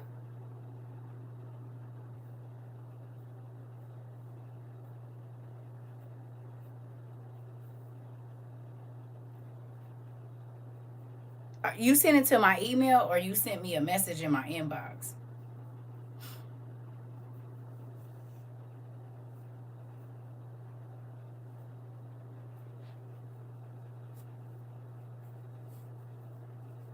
What's your name in there? Like what? You don't gotta tell me your whole email, but what's your name, your real name? Because people ask me if I read the email. Tiffany J. Okay, okay. I was going to say y'all name on here ain't that? So people be like, did you get my email? I have no idea. I wouldn't know because your name don't match on there. I'll look into it. You send it to Trova Circa at Gmail.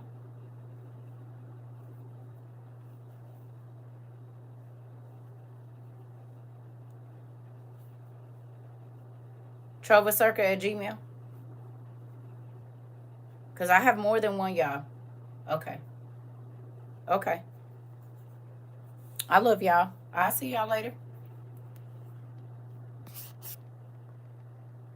You're welcome. You're welcome. I love y'all. Good night, Pumpkin. Love you too. It's okay. It's all right. Y'all know how I go. I love y'all. I'll see y'all later.